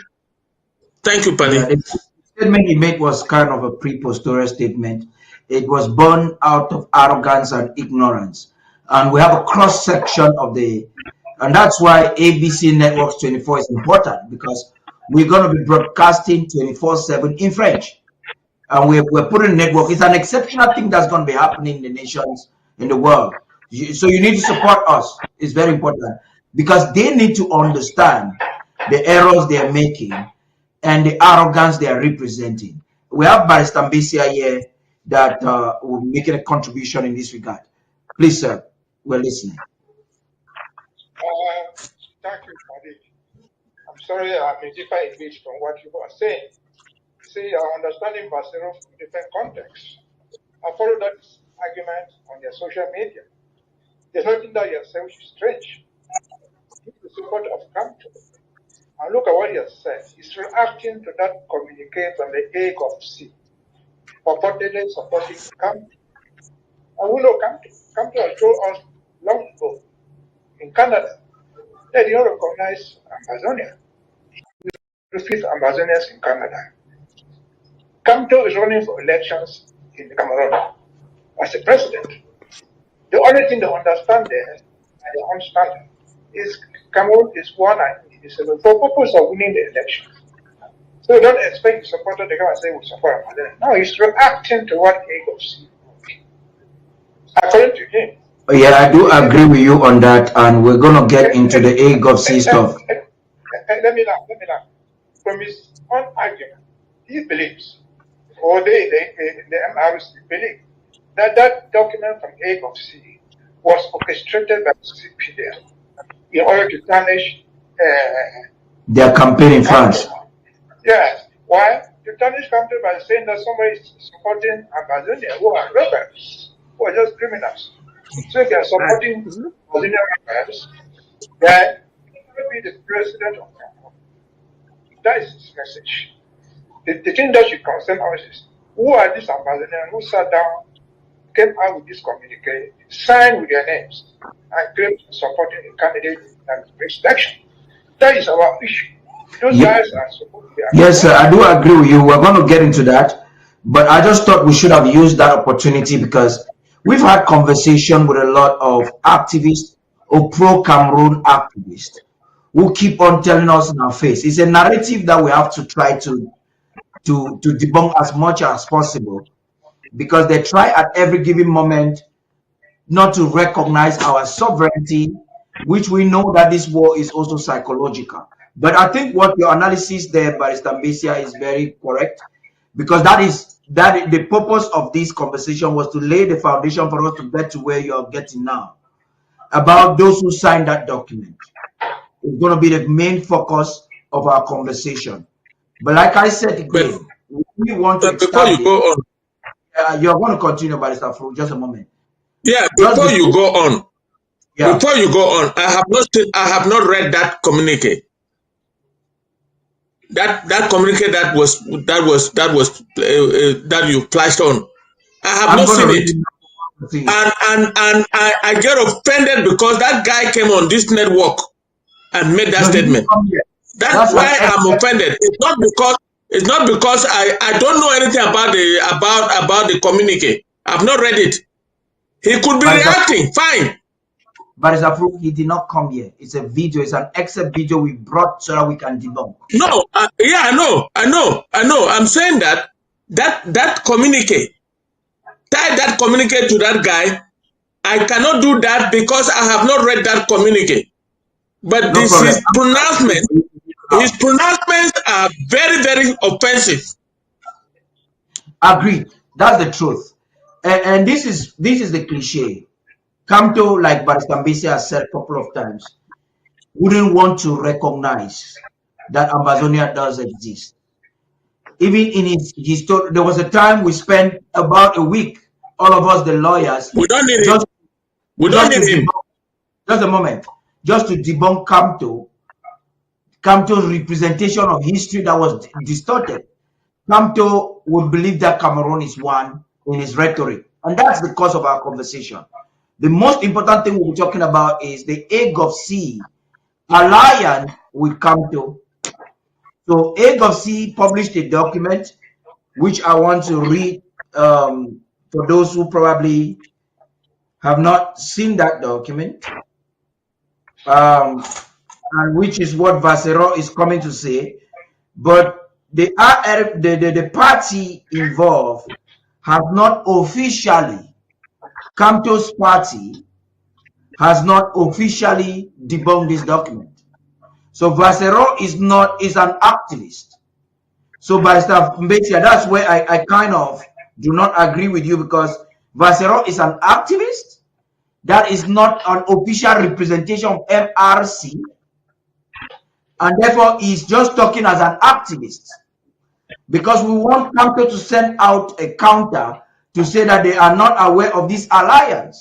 And I would like to read it. According to this document, official statement from the Ambazonian Governing Council, AGOC, in support of Professor Maurice Kamto. So we need to inform the world of the facts. It says, the Ambazonian Governing Council informs the national and international public that the negotiations initiated several months ago from a strategic alignment between the AGOC and the Brigade Anti-Sardina, that's BAS, have successfully concluded. These negotiations, driven by shared commitment to meaningful change in Cameroon, they did not even pluralize Cameroon. If they had said Cameroon, it would have meant something. It says, have resulted in a mutual agreed partnership between both parties. So the AGOC is a party within La République du Cameroon, because we know that Brigade Anti-Sardina is just a movement for the success of La République du Cameroon. So this places a whole difference with every government effort. Moving on. Is that in this spirit of unity and collaboration, that's why you see the government is avoiding the word unity. You can just unite with people that will take you and unite with Cameroon the next morning. In this spirit of unity and collaboration, an official delegation representing the Ambazonian community, outrageous, representing the Ambazonian community, took part in the Congress of Code. That Code is collective of democratic and patriotic organization of the Cameroonian diaspora. So I want you guys to look at the similarity. I'm going to finish this and you people will make your commentaries. The similarities between Code and consultative platform of the Chris Arno for Democracy. They are the same people. Eric Chinje, I've been told Eric Chinje is a consultant of both organizations. So I'm going to take note. Intelligence has it that Eric Chinje is a consultant of both. So it says, held on April 26th, 2025. Says this participation marks a significant step in the convergence of progressive forces within the Cameroonian diaspora. So the AGOC, one more time, is proving that they are an organization within pro-Franco-Cameroon. They are saying that in their community. So, following the arbitrary and unjust arrest of Sisiko Julius Ayuktabe, until Sisiko sends out messages from prison, so we're expecting him to dissociate himself from this document.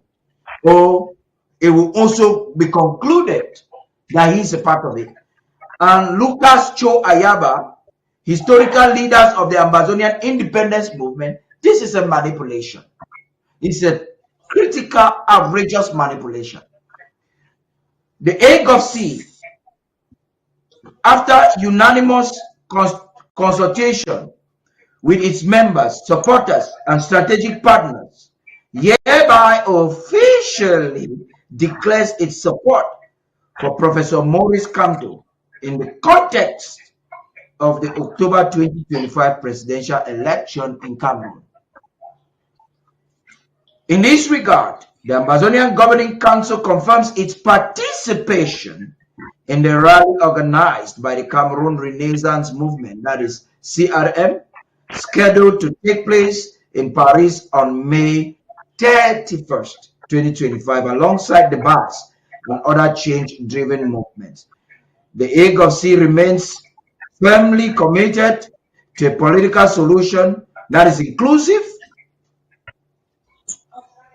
respects the aspirations of all people, and it's grounded in justice, truth, and sustainable reconciliation. The document can be Who signed it? manipulative.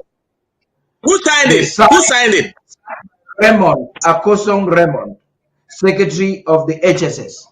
Now, this is a comment I want to make before you barristers come in, and I will begin with Barrister Fru, then Barrister Mbeseha. So this is the point. This is the strategy here, barristers. We had intelligence some years ago that France have infiltrated the movement because they have a strategy. Now, there were those who never believed when some Ambazonians and activists would claim that Cho Ayaba is working for France and La République du Cameroun. We've seen the way his military functions on the field and so on. But the indicators have never been louder than this article or this press document that was signed on the 5th of May and published on the 7th of May and published. It has even a reference code number. This has gone down history as evidence that the Cho Ayaba organization and all efforts have always been to sabotage the genuine Ambazonian movement. The same Kanto who doesn't believe that there should be an Ambazonia, that's the man that Cho Ayaba is seeking his release by choosing to partner with. Barrister Fru, it's time for you to talk. You have been boiling. No, I want to say that that is a very important evidence to show that AGOPC and the ADF, the ADF is a military branch of AGOPC, and that they have always been associates of La République du Cameroun in this struggle. They have supported La République du Cameroun, and La République has armed them, financed them to make sure that they kill our people. They call Haman on our atrocities on our people, genocide on our people.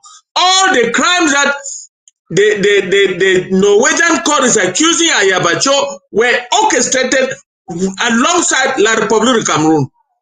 That is this document is a very important. It's important, and let nobody say it's fake. It is written by AGOPC, signed by Akosun, whatever he is. He's of AGOPC. He's signing on behalf of this organization. And so far, nobody, not even MRC, not even AGOPC, has denounced this document. So this activist, whatever his reaction is immaterial. All I was offended was what he said when you played him. But let me make this clear.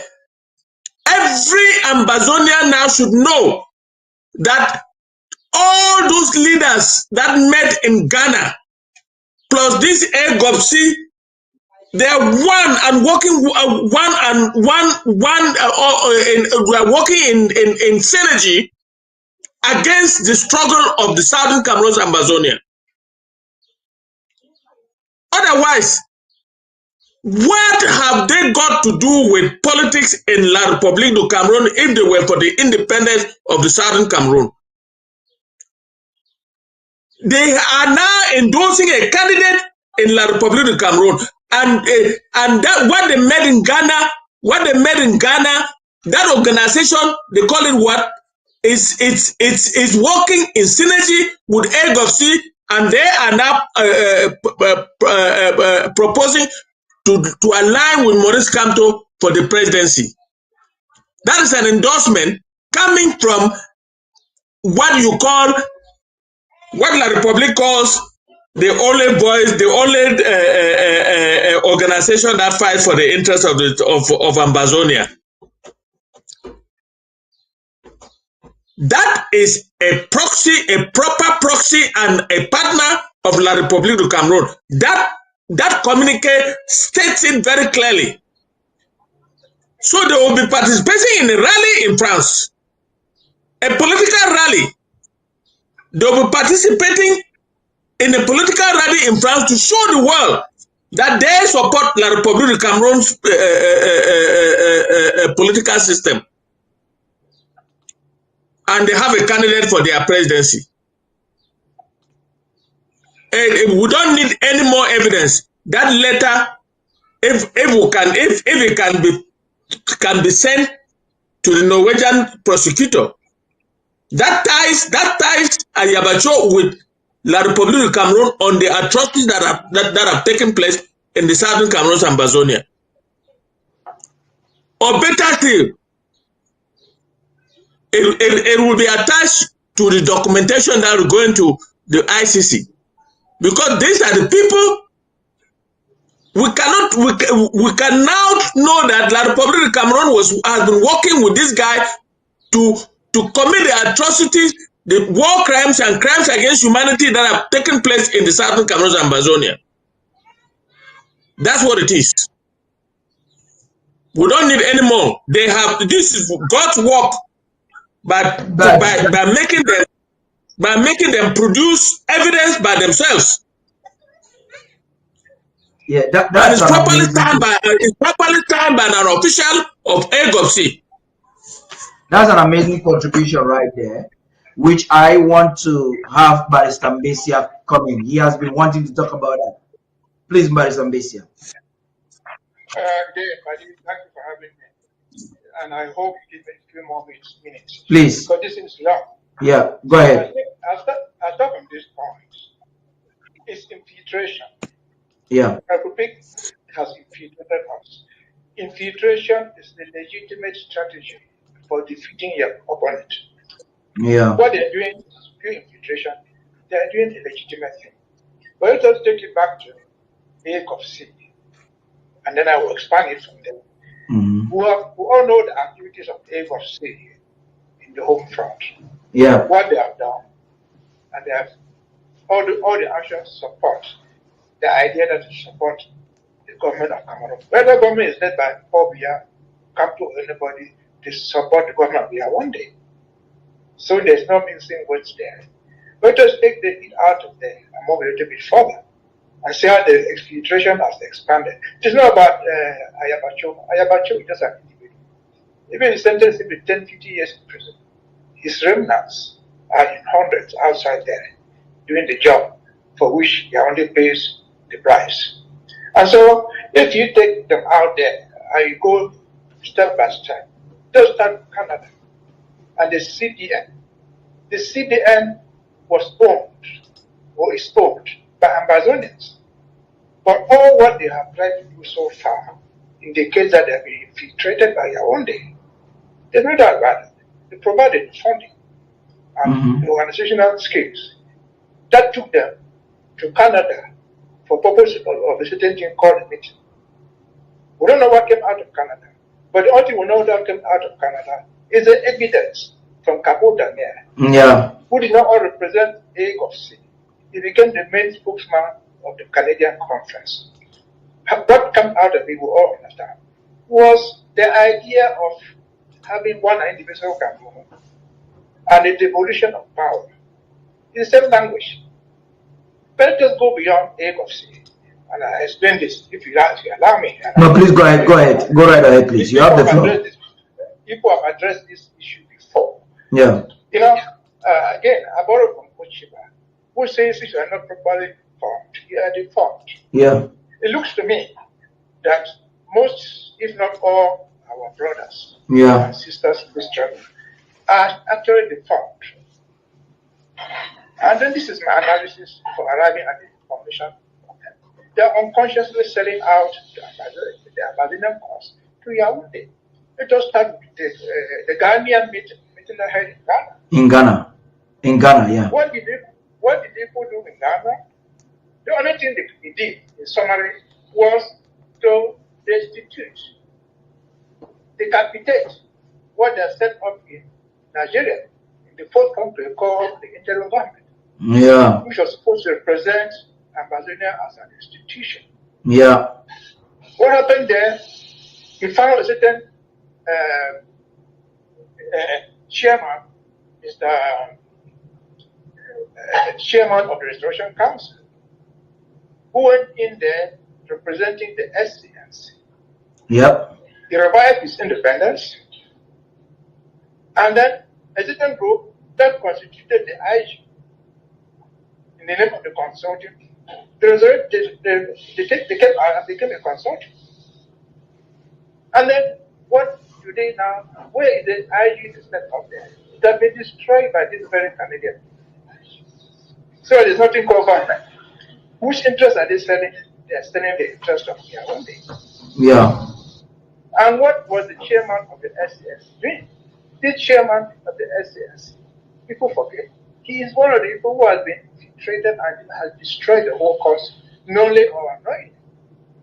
All the factions that are purported to have met in Canada, in Ghana, were created by him. It is Komoda who distributed Sisiku by impeachment. Yeah. But Sisiku did not go silent. Sisiku created Yerima, who now sits together with Komoda in the conference. It is Komoda who purported to destitute President Sako in reference to Marianta. It is Komoda who purported to destitute Marianta to create Anu Chris. Now they all converge in Ghana as independence as equals. Komoda assuming his role as SCNC, which has since been dead and assimilated by the federal government. The very Komoda sitting together with Marianta that he had disputed as the president. The very Komoda sitting with Rema, who represented Sisiku that he had disputed. And so he asked what came out of Ghana was, in summary, a death knell upon to them, to the so-called interim government that we here have transformed into the government in exile. And now they're looking for a name to call themselves, never to mention the word government. Which program is that? That's the program of Yaoundé. That's pure infiltration. Yeah. But we seem to forget one thing. I don't know whether we noticed that. While the Ghanaian conference was going on, whatever thing they call it, there was a similar conference going on at the same time in South Africa, organized by these people from South Africa. What were they doing? They claimed to be caucusing. Caucusing with who? With federalists, with unionists, and independentists. What were they caucusing to do? To work out a strategy. I came to know about that one. They told me about it. I said, you are caucusing with federalists? What do you caucus with a federalist? If you are independentist, what are you caucusing as a strategy? What strategy do you work with? And above all, between Ghana and South Africa, something came out the other day. Some groups attended there, which groups they call the civil society. The civil society in time of war, they were represented by people who signed the with the question mark there. Which revolution in the world deals with civil society during fighting? Who is civil society? It's your father and mine, my mother and your parents who are living on the ground, who are the first place victims. They are already buried the victims. They have taken their share. They have taken their portions. If a federalist and you are at home, you support the federation. Yeah. If you are independentist, you support us by doing what? By supporting our fighters. You are already taking playing the role. And then they came out again with some group there, those two connections. Prisoners of conscience and prisoners of war. Yeah. Where do they exist? Where do they exist during the struggle? Is it not because they are President Sisiku and others that were fighting? Yeah. Must it send a special delegation of people without names to sit on the conference table to fight to decide what to do? No. He said, no, they're not. But is it even the time for the conference table? No, we're not yet at the negotiation stage. We're at the struggle stage. So what were these people doing? Their whole goal is to destroy the struggle. Their sole goal, they have been infiltrated by the enemy. Mm-hmm. That's what it's all about. Knowingly or unknowingly, they have been infiltrated by the enemy. Can Komoda explain to us what happened to him after purportedly dismissing President Sako? 2 years have passed. What has he done? He has virtually abandoned the Restoration Council itself. He resigned and went back to the SCLC, which his sole goal was to do the argument of force, not the force of argument. And so with their limited role, signing asylum papers and then trying to bring down the government. Yeah. What do they have to offer? Zero. What is the you see, by Mbeseha, you have a lot to say, and I'm going to bring you back. But you have said some things which I want us to amplify. We have another caller on the phone. I want the caller to amplify some of it. Let Barrister Fru comment before you add again. So stick with us. You're not going anywhere anytime soon. You see, there are some things Barrister Mbeseha has said, which we have to take them gradually. So Barrister Fru, before I come to you, we'll get this caller to talk to us. Please talk to us, caller, Mr. Nelson. Please talk to us. Hello? Hello, Director. Yes, please go ahead. We can hear you. Okay. Thank you for picking my call. What we must understand is that Fasero and Remy Bono, they are not male activists. They are MRC militants, campaign ambassadors in the diaspora, particularly within the framework of the BAS. That is their role. So that's why you see Kanto always quoting the Fasero, Ambazonia is always quoting Fasero. The problem with Fasero is that Kanto is behaving like some of our Ambazonian leaders. Those who went to Canada or to Ghana, they go and discuss with the Republic, but they don't tell their followers. So Kanto is talking with this so-called Ambazonian, like the Ayuk Tabe, like the Ayabacho, because he wants to present to the French government that he can solve problems. Remember, the Francophones believe that Kanto is the one who gave Bakassi back to La Republique. So Kanto is the one who deceived Ayuk Tabe to abandon the struggle. We heard even from the French deputy now.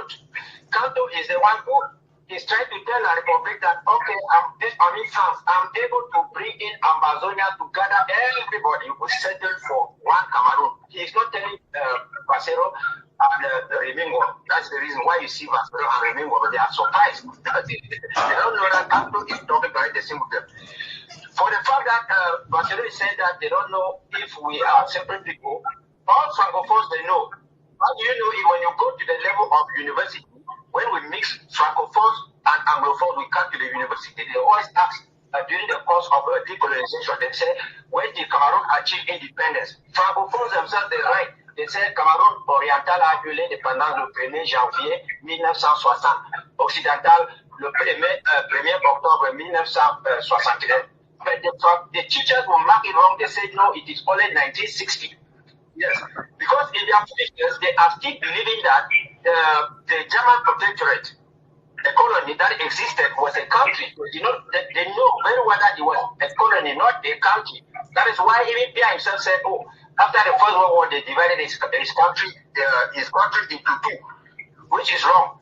But we continue to tell our people that whenever you see La Republique television channels, like the My Media Prime Television, they begin to project some Ambazonian leaders like the Ayaba, the Ayuk, that they know that those people are working with them. It is not the first time that we are saying it. Even this white man lady, Sisi, also said how reveal how Elvis is working with La Republique. They're giving weapons to Ayabacho and the rest. So our problem now is, if the ADF people, they can't still believe it. I mean, those blind followers pulling ADF. What other proof do they want? What other proof do they want? All of them have surrendered. It is only President Sako and our government that is now fighting for Ambazonia. So even all our parents who are back home, who to tell us we are divided, we are like this, we're supposed to collaborate. How can we collaborate with people who are going a different direction? So that is just what I wanted to comment. Thank you.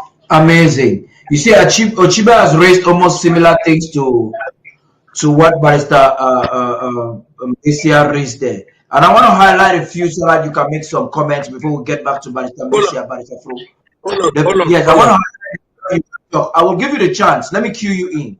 I'll give you the chance to speak. I'll cue you in so that you speak before we go to Barrister Mbeseha. Barrister Mbeseha said something. He said even the Ambazonians themselves that went to Ghana, they are, if you look at the calculation, the sciences of everything they're trying to do was to nullify what took place in Zaria that has brought us this far. He also made mention of the fact that it is clear that Cameroon has infiltrated these people and is using a strategy. Some of them might not even be aware. It's all about sabotaging the movement. So these are the lines of our conversation. I know you have something to add, but I would like you to focus on this because it is going to help us link us towards the deal that we understand that Cho Ayaba and his organization have with France and La République du Cameroon that has been manifested on the ground. Please go ahead, Barrister Fu. I am at a loss to hear the word infiltration, because La République du Cameroon had taken over these people from the day that Elvis Commentators and Chris Anu teamed up to destroy the then interim government led by Dr. Sako. From the beginning of this struggle, AGOC has always been with La République du Cameroon. We all know that. Those are the facts. Now, when there is a campaign like this in La République du Cameroon, these people have maybe made a calculation that they don't know whether Paul Biya is still there to come to power. They have chosen their candidate. And I don't see the infiltration. There are people who have been working with La République du Cameroon to destroy us. We do not exist. The Southern Cameroon's Ambazonian government does not exist. The Southern Cameroon does not exist. These people, the AGOC and those people who met in Ghana, they had been taken over by La République du Cameroon.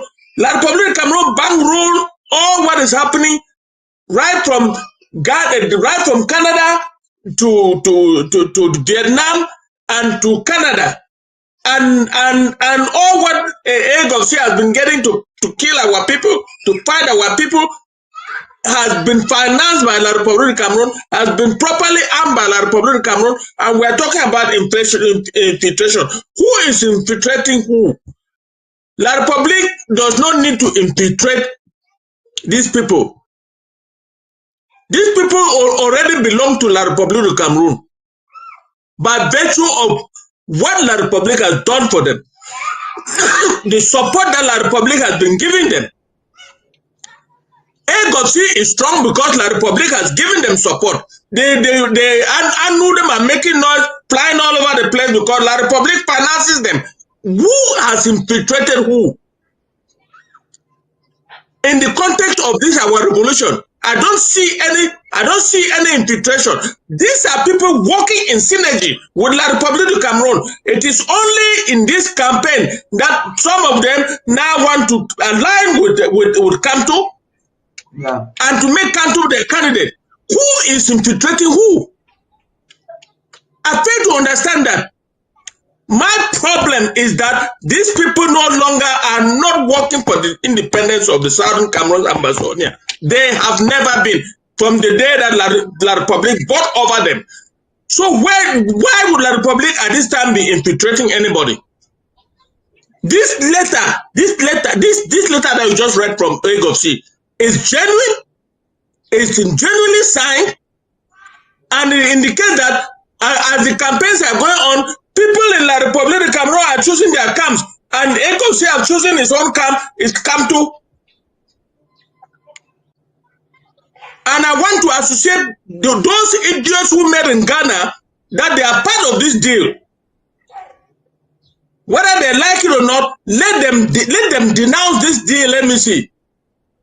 I want to see all those who are accepting this publication and those who are against it before I can draw any conclusion. But I know that The egg of sea has always been part of La République du Cameroon. They are now playing their part in the political system of La République du Cameroon by choosing a candidate and endorsing that candidate.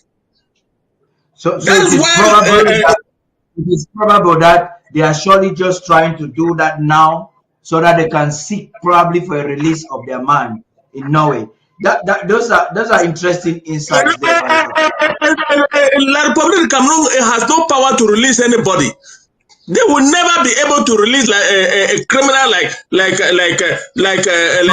Ayaba. Yeah, no. Because before the Norwegians arrested him, they had done their investigation. Let's not get carried away. These people are all working with La République du Cameroon. They have been bought from the beginning by La République du Cameroon, and they have no business with us. So I don't see who is infiltrating who. I get that. That's an amazing input there, Barrister Fru, which I think it brings us now to a conversation that Commander Elvis will need to chip in, because on the field we've actually we've actually seen people on the field that are claiming to fight for Ambazonia, but their conduct is totally against the struggle. We know that it's not just about kidnapping. They have never fought. They have never fought for Ambazonia. They have never fought any battle against the Republic of Cameroon. They have never. That's why never. That's why I'm saying they are claiming to fight for Ambazonia, but their actions are not just limited to kidnappings. We have seen beheadings and many things happening. Commander Elvis, what do you have to say about this, please? Commander Elvis, please. Can you hear me?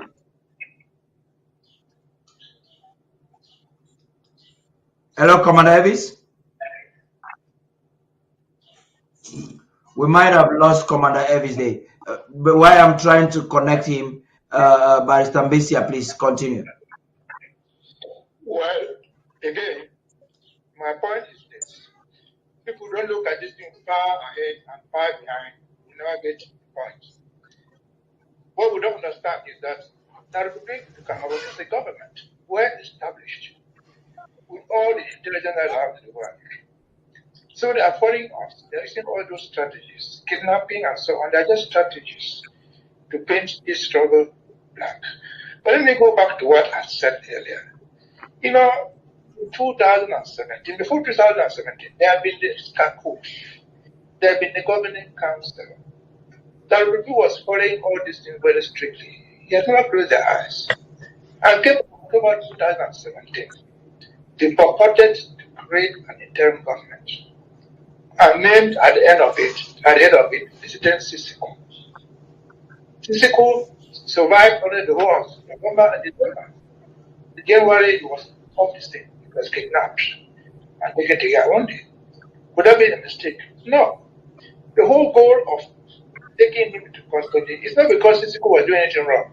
It is because he was heading something called the interim government of Ambazonia, called the British Southern Cameroon, which was the reflection of the institutions we had by 1969-61. And so they thought they could on the head of that nonsense and took Sisiko into jail. And that's where the government rotated. I said people have been infiltrated nearly or unknowingly. As the struggle progressed in 2019, you remember? A certain Banga told us on audio that he was negotiating with Bakui in Ghana, and that he had no apologies for that. He told us that he had right to negotiate his own deal with Bakui in Ghana. The Bakui deals were not for nothing, they were for money. And what did he do after that? He followed it there by calling a ceasefire. That he had stopped. He said he was calling a unanimous ceasefire by himself. His troops are no longer fighting since 2019. Is that credit to the struggle? No. Is it credit to the Cameroon government? Of course, yes. But since then, we've seen Apanga and his team present in everywhere which is properly infiltrated by Yande. They were Canada in two names as Apanga, which is usually, and the second Taylor. who represented me at the act. You were all in Canada. What was Canada doing? I probably explain what went on there because we know it from Capo Daniel's version. Then you find them now in Ghana again. Who is there? Akwanga. Has he resumed the fighting? We don't see fighting anywhere. What are they negotiating? They are negotiating for a platform whose name they don't even know. And above all, they forgot, those are the who were in Ghana. They thought that there was something that had established in 2017 called the Interim Constitution, which was a platform, a guideline to struggle, to lead the struggle. Well, they abandoned it. Because we find them in Ghana looking for guidelines to use for their new platform. Where are we going to go ourselves? How shall we raise money? The interim constitution completely abandoned. The interim government completely abandoned. Are they doing this consciously? They are doing this consciously. Are they aware that all what they are doing is playing into the hands of the enemy? They may not know, so they might know, but they might not know. I think they're so far short-sighted in their thinking. And again, as I've just said, who are those sitting there? They are the very people who are attempting to destroy what they themselves set up in Zaria at the fourth conclave ending 29 October 2017. Yeah. And who are those again? Commandant, who gained his own prominence from that complex by becoming the chairman of the Restoration Council, a powerful institution. It is the very commander who was supposed to implement everything according to the interim constitution. Yeah. But what did Commander do? Commander is the first man who destroyed it. Yeah. The interim constitution provided for the taking of the oath of whoever is the president. They were administered by Commander. What did Commander do? He administered the oath as provided by the constitution. But wrote out his own version of it. The other is own personal words, 2 years, which are not found inside there. Yeah. Which 2 years have led us to where we are today. It is a very Commander who said 2 years from now. It is the same Commander who swore in Marianda for 6 months. It is a very Commander who swore in for 2 years, which have ended. In which interest are they working? But it's clear they are working for the interest of Yaoundé, infiltrated consciously or unconsciously. Amazing. We've gotten that point very clear. It is clear that it's all a strategy deployed by the colonial administration to not just to dismantle our collective effort, but to sabotage our movement very dangerously. We know that's how the mafia system works. So much we've covered. I want us to now narrow it down to Cho Ayaba, because he's been on the spotlight for a while, especially after his apprehension in Norway. We know that there is a desperate move by not just the Yaoundé government, but by the French government that was about projecting this man, Cho, as the face of the movement, so that today would have been an end of it. What do you have to say briefly before we come to Barrister Fru? Let's finish with him so that you can conclude. Yes, Barrister Mbeseha, please. Well, again, let me quote my friend Kochiba. Yeah. Who says that look, today you allowed Yaoundé to impose leaders on you. You've lost the battle. Yeah. That's why you have been trying to hold out Ayaba as the leader. That's their choosing leader. And as long as we have discovered it, that's not the first time they did it. They imposed Muna on us in 1964-68 by summarily dismissing Chua and Foncha. They have imposed leaders on us, including Osonge, including Young Gute, including all what we know as Anglophone Prime Minister and whatever. And that's how they get their way through.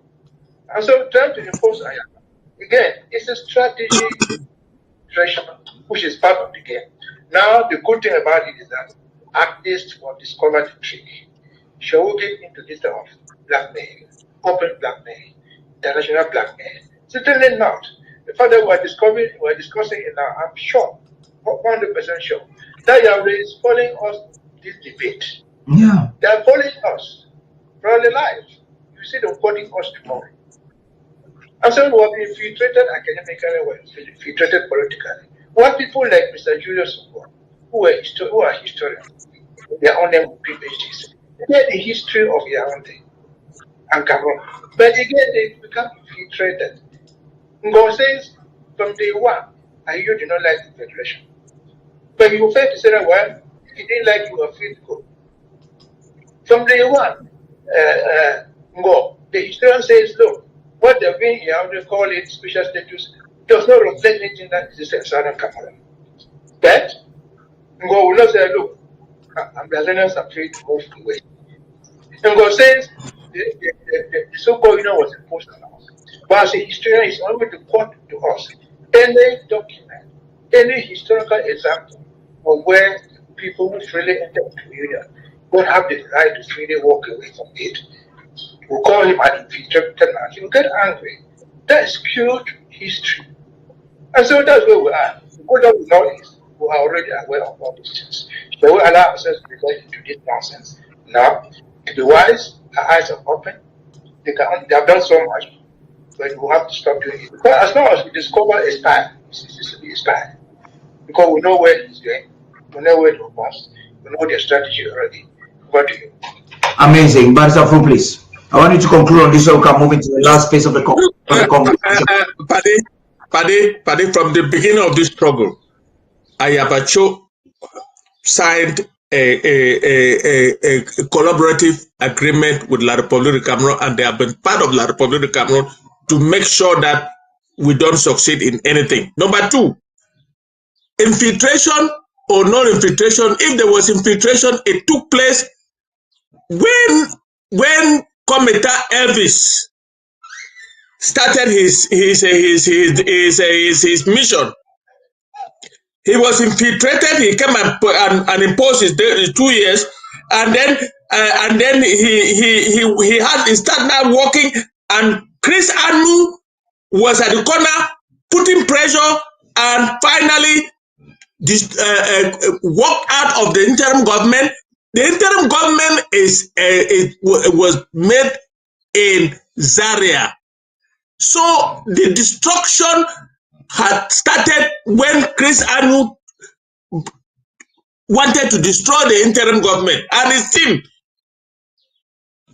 He was now working with Commentator Elvis, working with Akwanga and the rest of it to destroy this interim government. Bo Hebe later on joined them by trying to destroy the coalition that Dr. Sako put together to negotiate with La République de Cameroon in Europe, in Switzerland.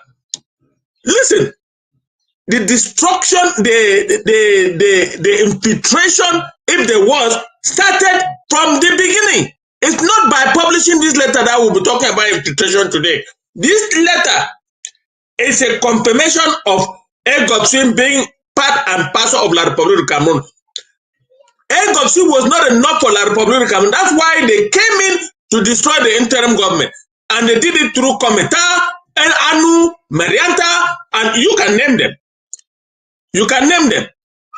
And they have been struggling since to destroy the interim government. We abandoned the interim government and came up now with a government of the Southern Cameroon's Ambazonia. For them, that thing about interim government has become obsolete in their eyes. It's obsolete on everybody's eyes. It's now the government of the Southern Cameroon's Ambazonia, led by Dr. Sako. That is the only government of our country that is working to liberate our people. All these other people have since joined La République de Cameroon. I will not talk about infiltration today. Amazing. They have since joined La République de Cameroon. Yes. That's amazing. You've made your point very clear. No. You know, you've made your point very loud and clear. But let me finish. Okay, go ahead. Ayaba Cho had always been. So this is an addition. All the things that they have done from Canada to Vietnam to Ghana to wherever was a way of struggling to see how they can destroy this particular government now. the government of the Southern Cameroon Amazonia, but it's not working for them. Thank you very much. So and this debate, we all agree on one thing. We agree on the fact that it's all about Cameroon consistently improvising different ways of dismantling our efforts. That's interesting. I like us to make a progress at this given moment.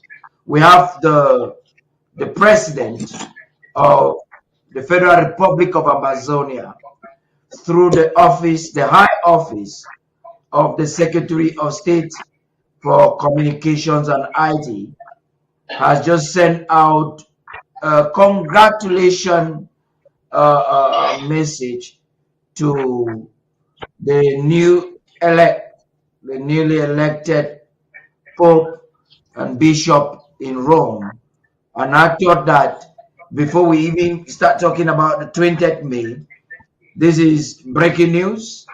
It's important news to get to highlight to the world. It's so important that we have to go through it and let the world read it. So you permit me to try to read it a little quickly for your understanding. We had read it. I thought we read it. We read that online.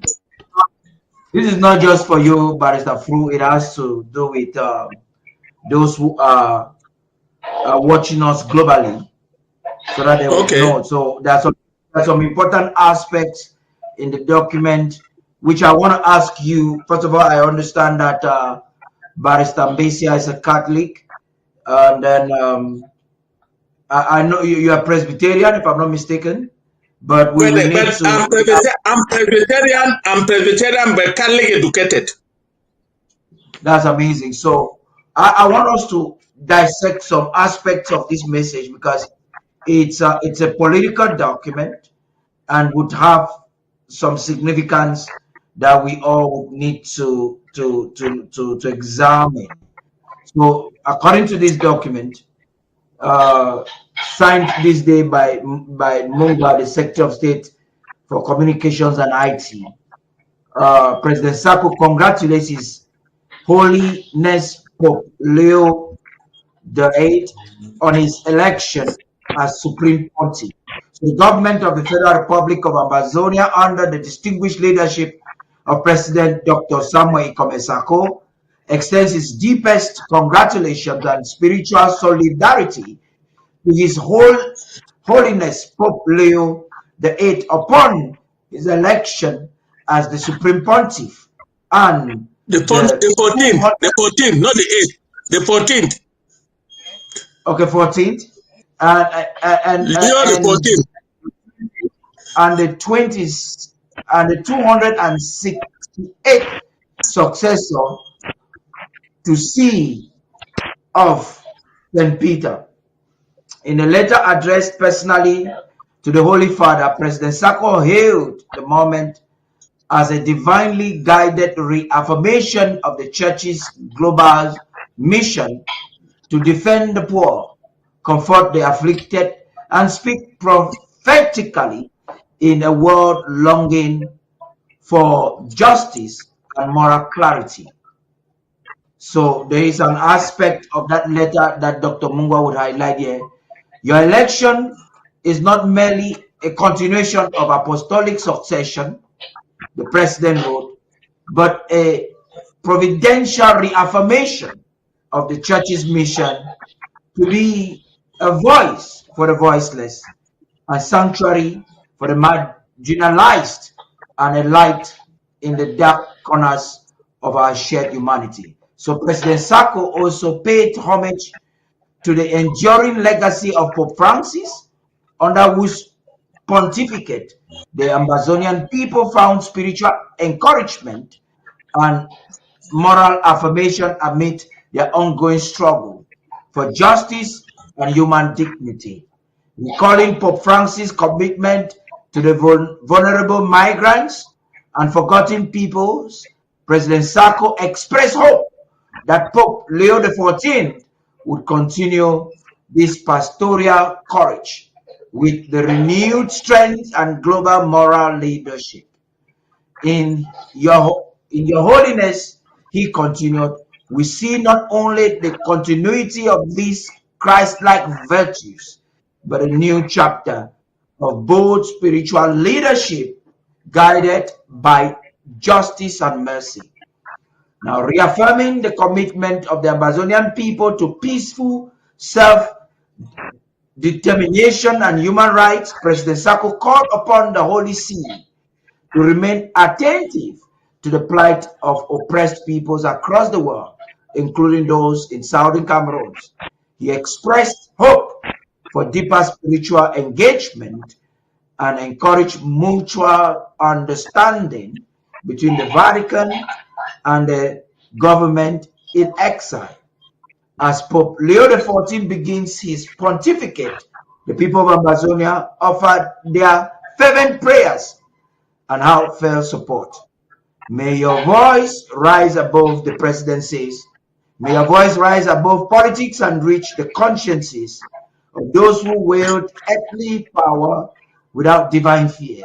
And may the Holy Spirit sustain you with strength, wisdom, and health. Government urges all Ambazonians and the people of goodwill to join in prayer for the success of the new Holy Father's sacred mission to unite, heal, and shepherd a divided world.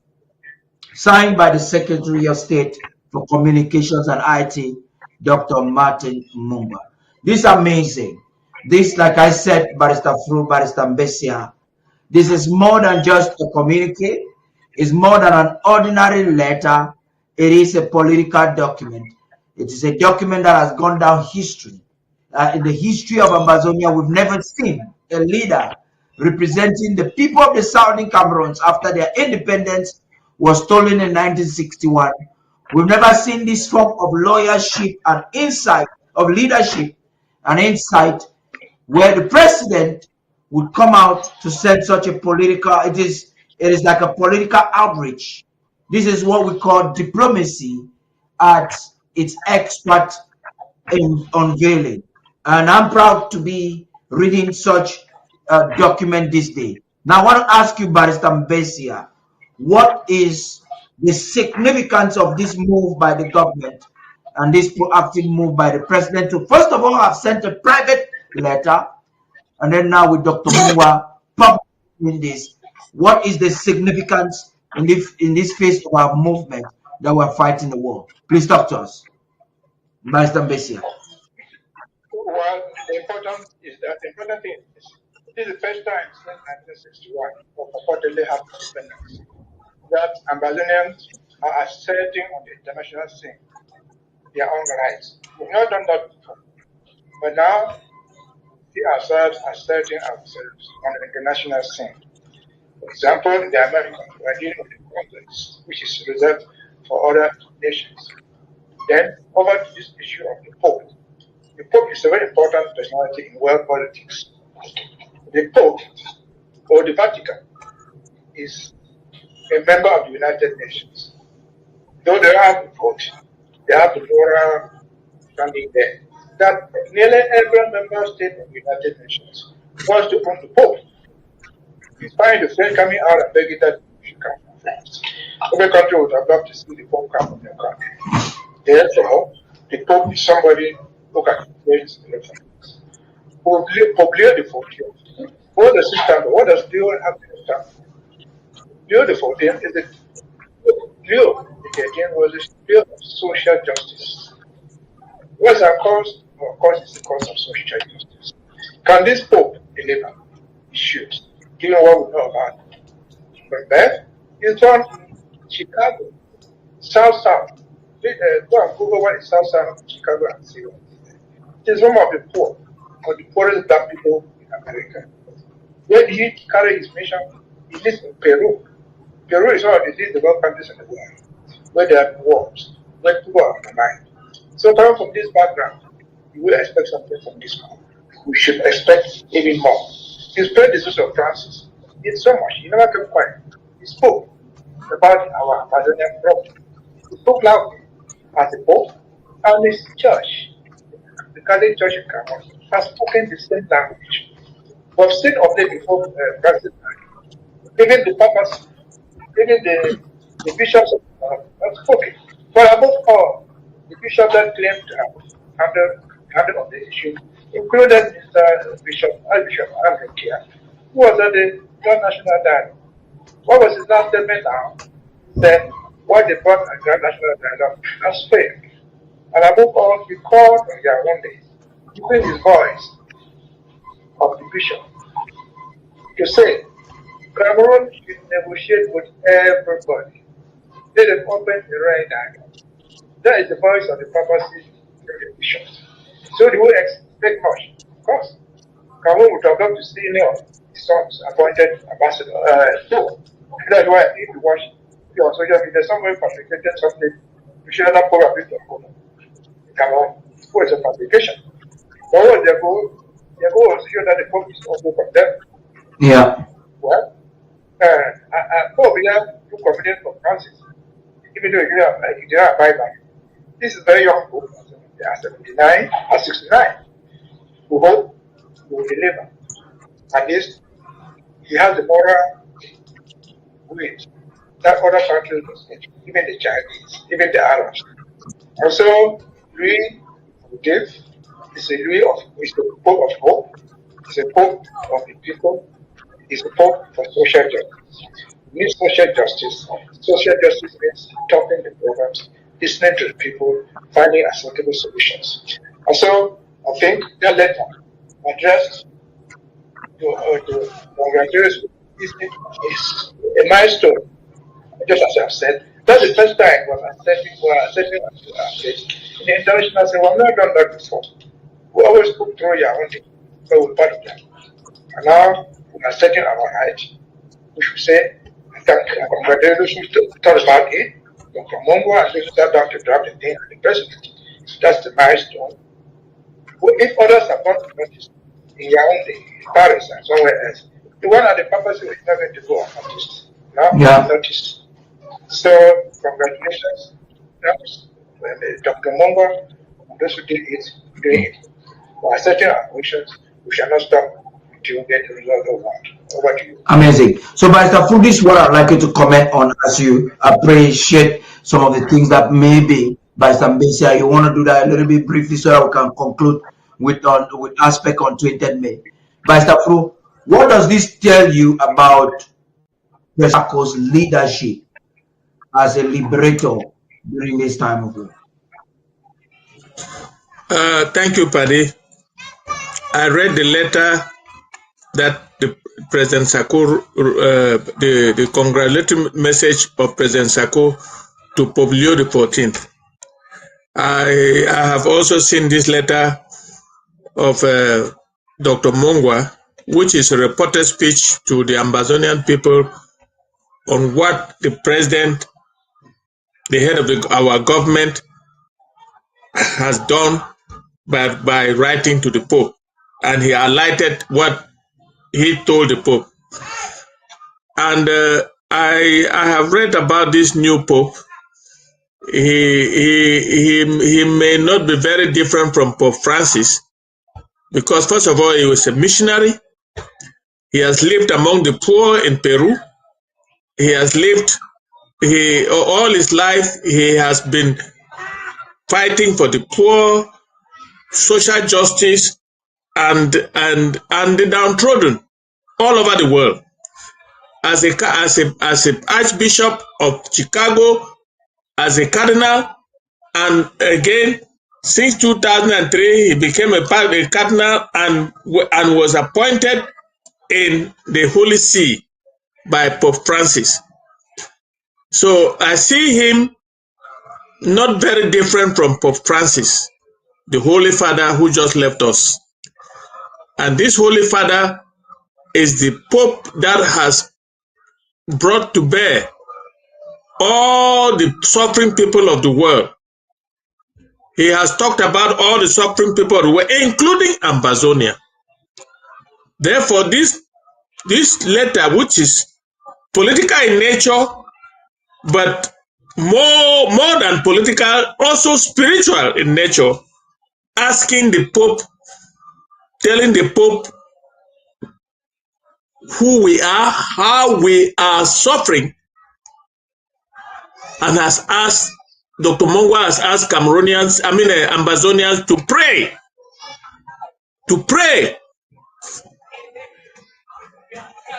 for the new Pope.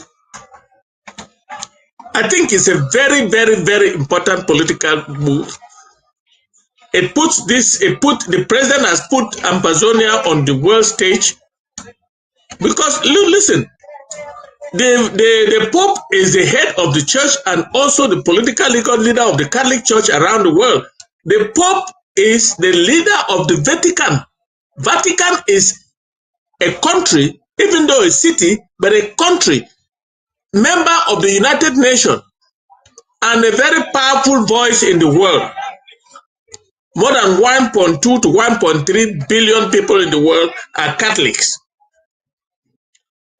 And what the Pope says or what the position he takes it's always very serious in the world.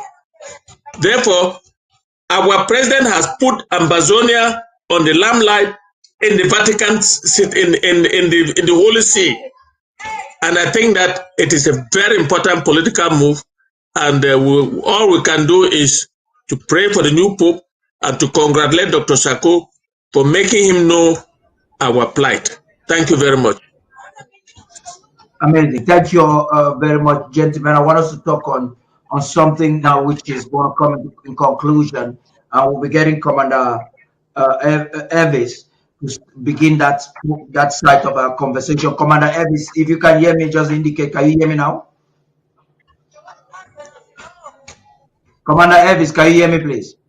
Yes, Director Party, I can hear you. Yeah, please. Yeah, we understand that for the past weeks you've been here a couple of times assuring the Ambazonian people that what needs to be done is currently being done to ensure that this ridicule of a day, so-called 20th May, is not celebrated in Ambazonia. You do not need to give us any strategies, but again, can you talk to us on what is going on with 20th May? The spirit of the state army and the collaboration efforts or the collaborative efforts between the state army and the local communities to ensure that this day is totally a fail in Ambazonia this year. Dr. Osprey. Yeah, thank you, Commander Paddy, for that opportunity. I've been following keenly to discussions, and I want to again thank our statesmen for those great insights. Very knowledgeable as always and educative to our people. As concerns the lockdown, the Ambazonian National Self-Defense Council, the ANSC, working in concert with all Ambazonian state armies from all the 13 counties of Ambazonia, called for a 5 days lockdown of our national territory. That lockdown starts on Saturday the 17th to Wednesday, May 21st. During that lockdown period, our expectation is that our civilians would start by stocking up on their food. They would make sure they have adequate water, adequate food at home. They're required to stay indoors. So all businesses will be closed. All our public places will be closed during this time. There will be restriction of movement of our people. So people will learn or would be required to stay indoors. We are also calling on all the families and their loved ones that you do inform them. If you have any family that's in Ambazonia, if you're not around, if you heard this information, please pass it on. We don't want any of our civilians to become a victim because La Republique would feel the pain economically. They would know that 20 May is a day that is banned in Ambazonia. So those are the reasons why we have called for those 5 days, and we're absolutely confident that our civilian population is being called to civil disobedience here. and they will respect us always to make sure that our cause is heard. We plead on everybody to protect. It's a civic duty, so everybody needs to come on board and make sure that this lockdown is held throughout our national territory. Tarh Paddy, if there's any other questions, I might answer. But as far as the ANC is concerned, our Ambazonian State Army would be out to enforce any violators of that lockdown. And as you earlier mentioned, you have already seen FACO already, routing. Just a couple of days ago, in between Bui and Donger, you saw a brigade, a colonial brigade there that was overrun. So the momentum is actually coming up big time. And we're just telling those La Republique remnants that are in our territory to pack and leave.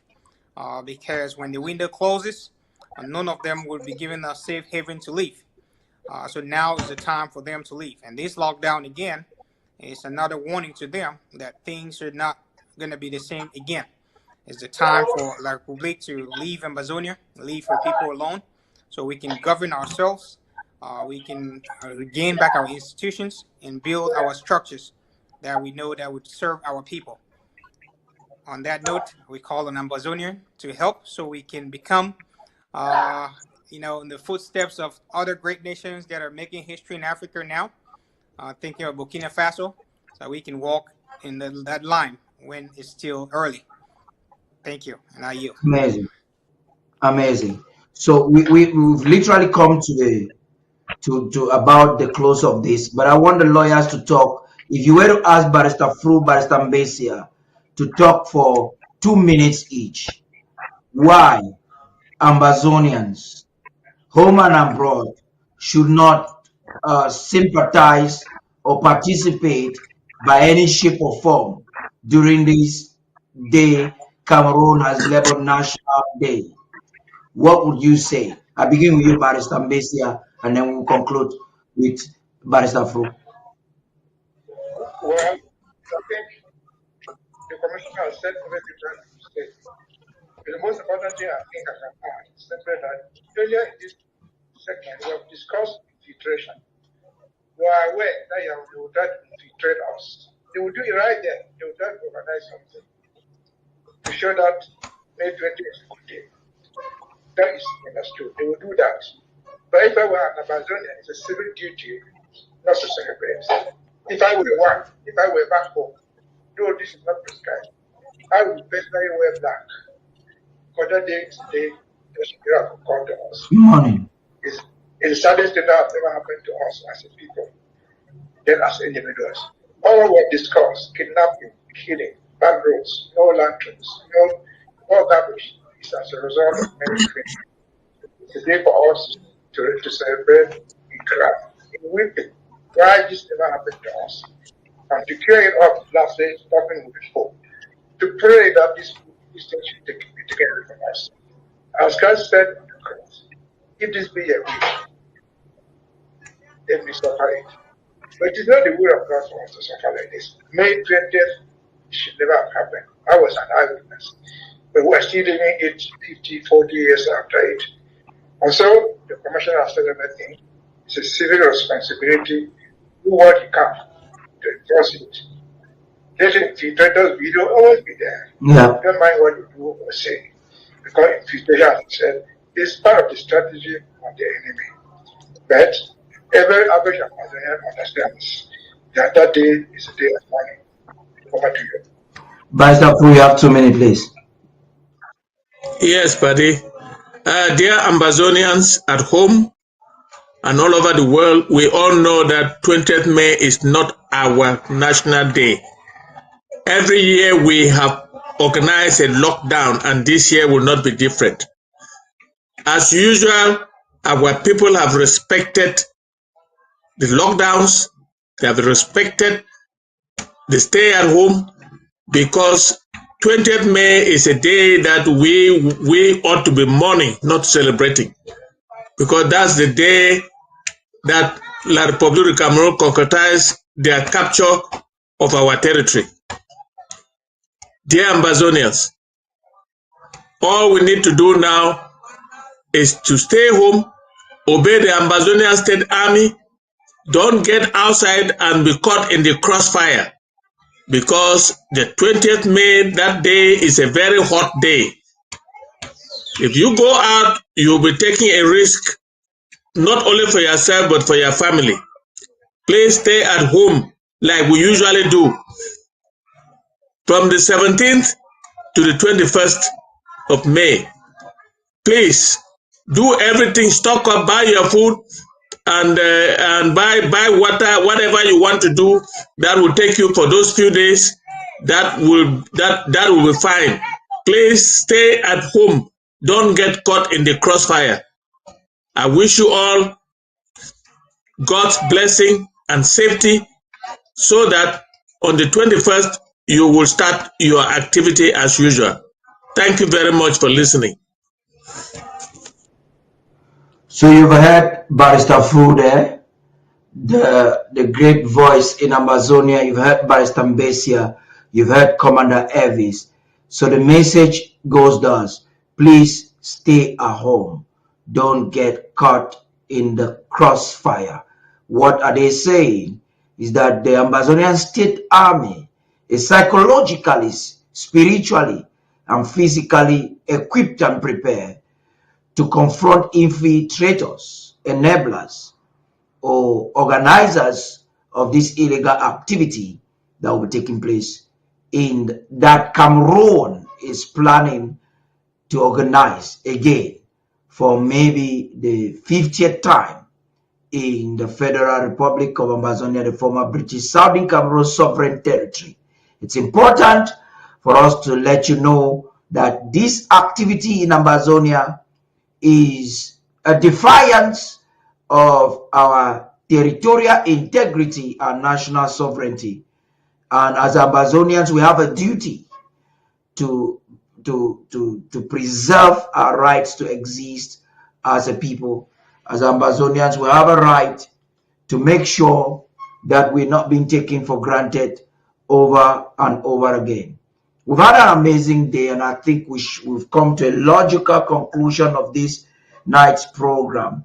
I'd like to remind you that next Saturday, we're calling on you to start preparing today to participate. The Director General of ABC Amba Television, Ma Emma Endele, and the board chair of the ABC Networks 24 board, Dr. Fred Lobati, will be presenting some necessary reports to the public and probably taking some questions. We're calling on you to participate in funding this media weapon that we're using at this time, a critical instrument of our liberation movement. And your donation, every bit of your donation is important. We also will be taking the opportunity to recognize and thank those who participated in the Ambazonia Day with Mission 2025 last month. And we're calling on more subscribers. It's going to be an interesting day where we showcase some of the groundwork that has been done from the level of the counties, the making, the creation, the expansions we're getting, the equipments and many other things that have been bought. So you've heard from the ANSC that you have to stock up food beginning Tuesday. See, if you didn't go to market this Saturday, you can also go to market tomorrow, Sunday. I understand certain markets, the bush markets, after you would have gone to church. We are a nation that believes in the Almighty God. For wherever you're worshiping Him, make sure you pay allegiance to that great God that is leading us at this time. When you be done with that, it'll be important for you to stock up your homes with food and prepare. And like Barrister Mbeseha would recommend, just take at home, meditate, pray, and believe in this leadership under President Sako, that your freedom is even closer than ever before. Thank you. It's been Tarh Paddy King. Until next time, have a good weekend.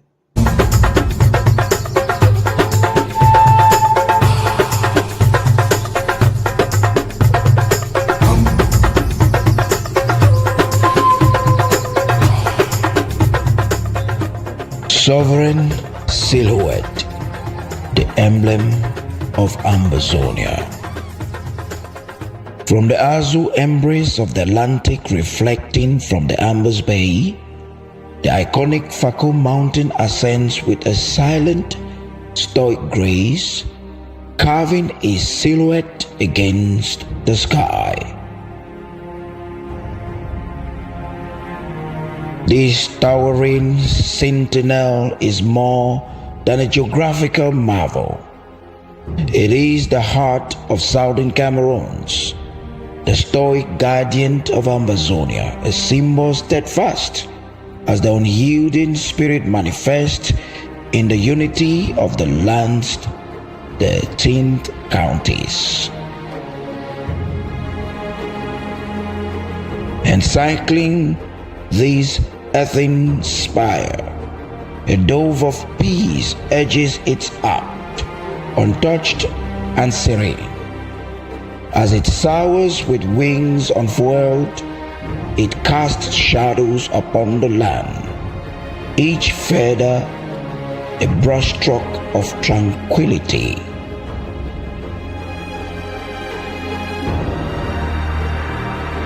Against the canvas of the heavens, 13 stars glimmer, a celestial acknowledgement of each county's shared dreams and harmonious virtues.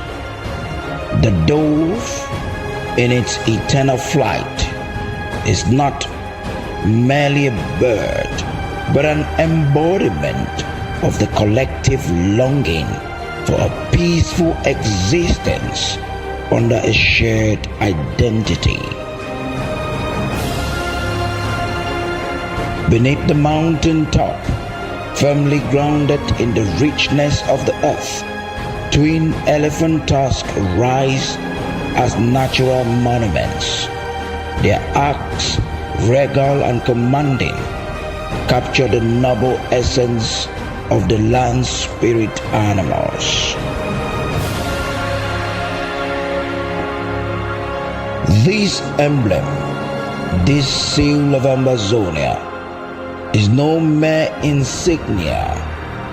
It is the beacon that illuminates the path to shared prosperity. It is an oasis of unity in a world parched by discord, a visual whisper of a nation's promise, echoing across generations. Every curve, every symbol within the emblem tells the story of southern Cameroons, an epic scripted by the enduring strength and unity of its communities. Each page imbued with the hopes and enduring spirit of its people. Sovereign silhouette, the emblem of Ambazonia.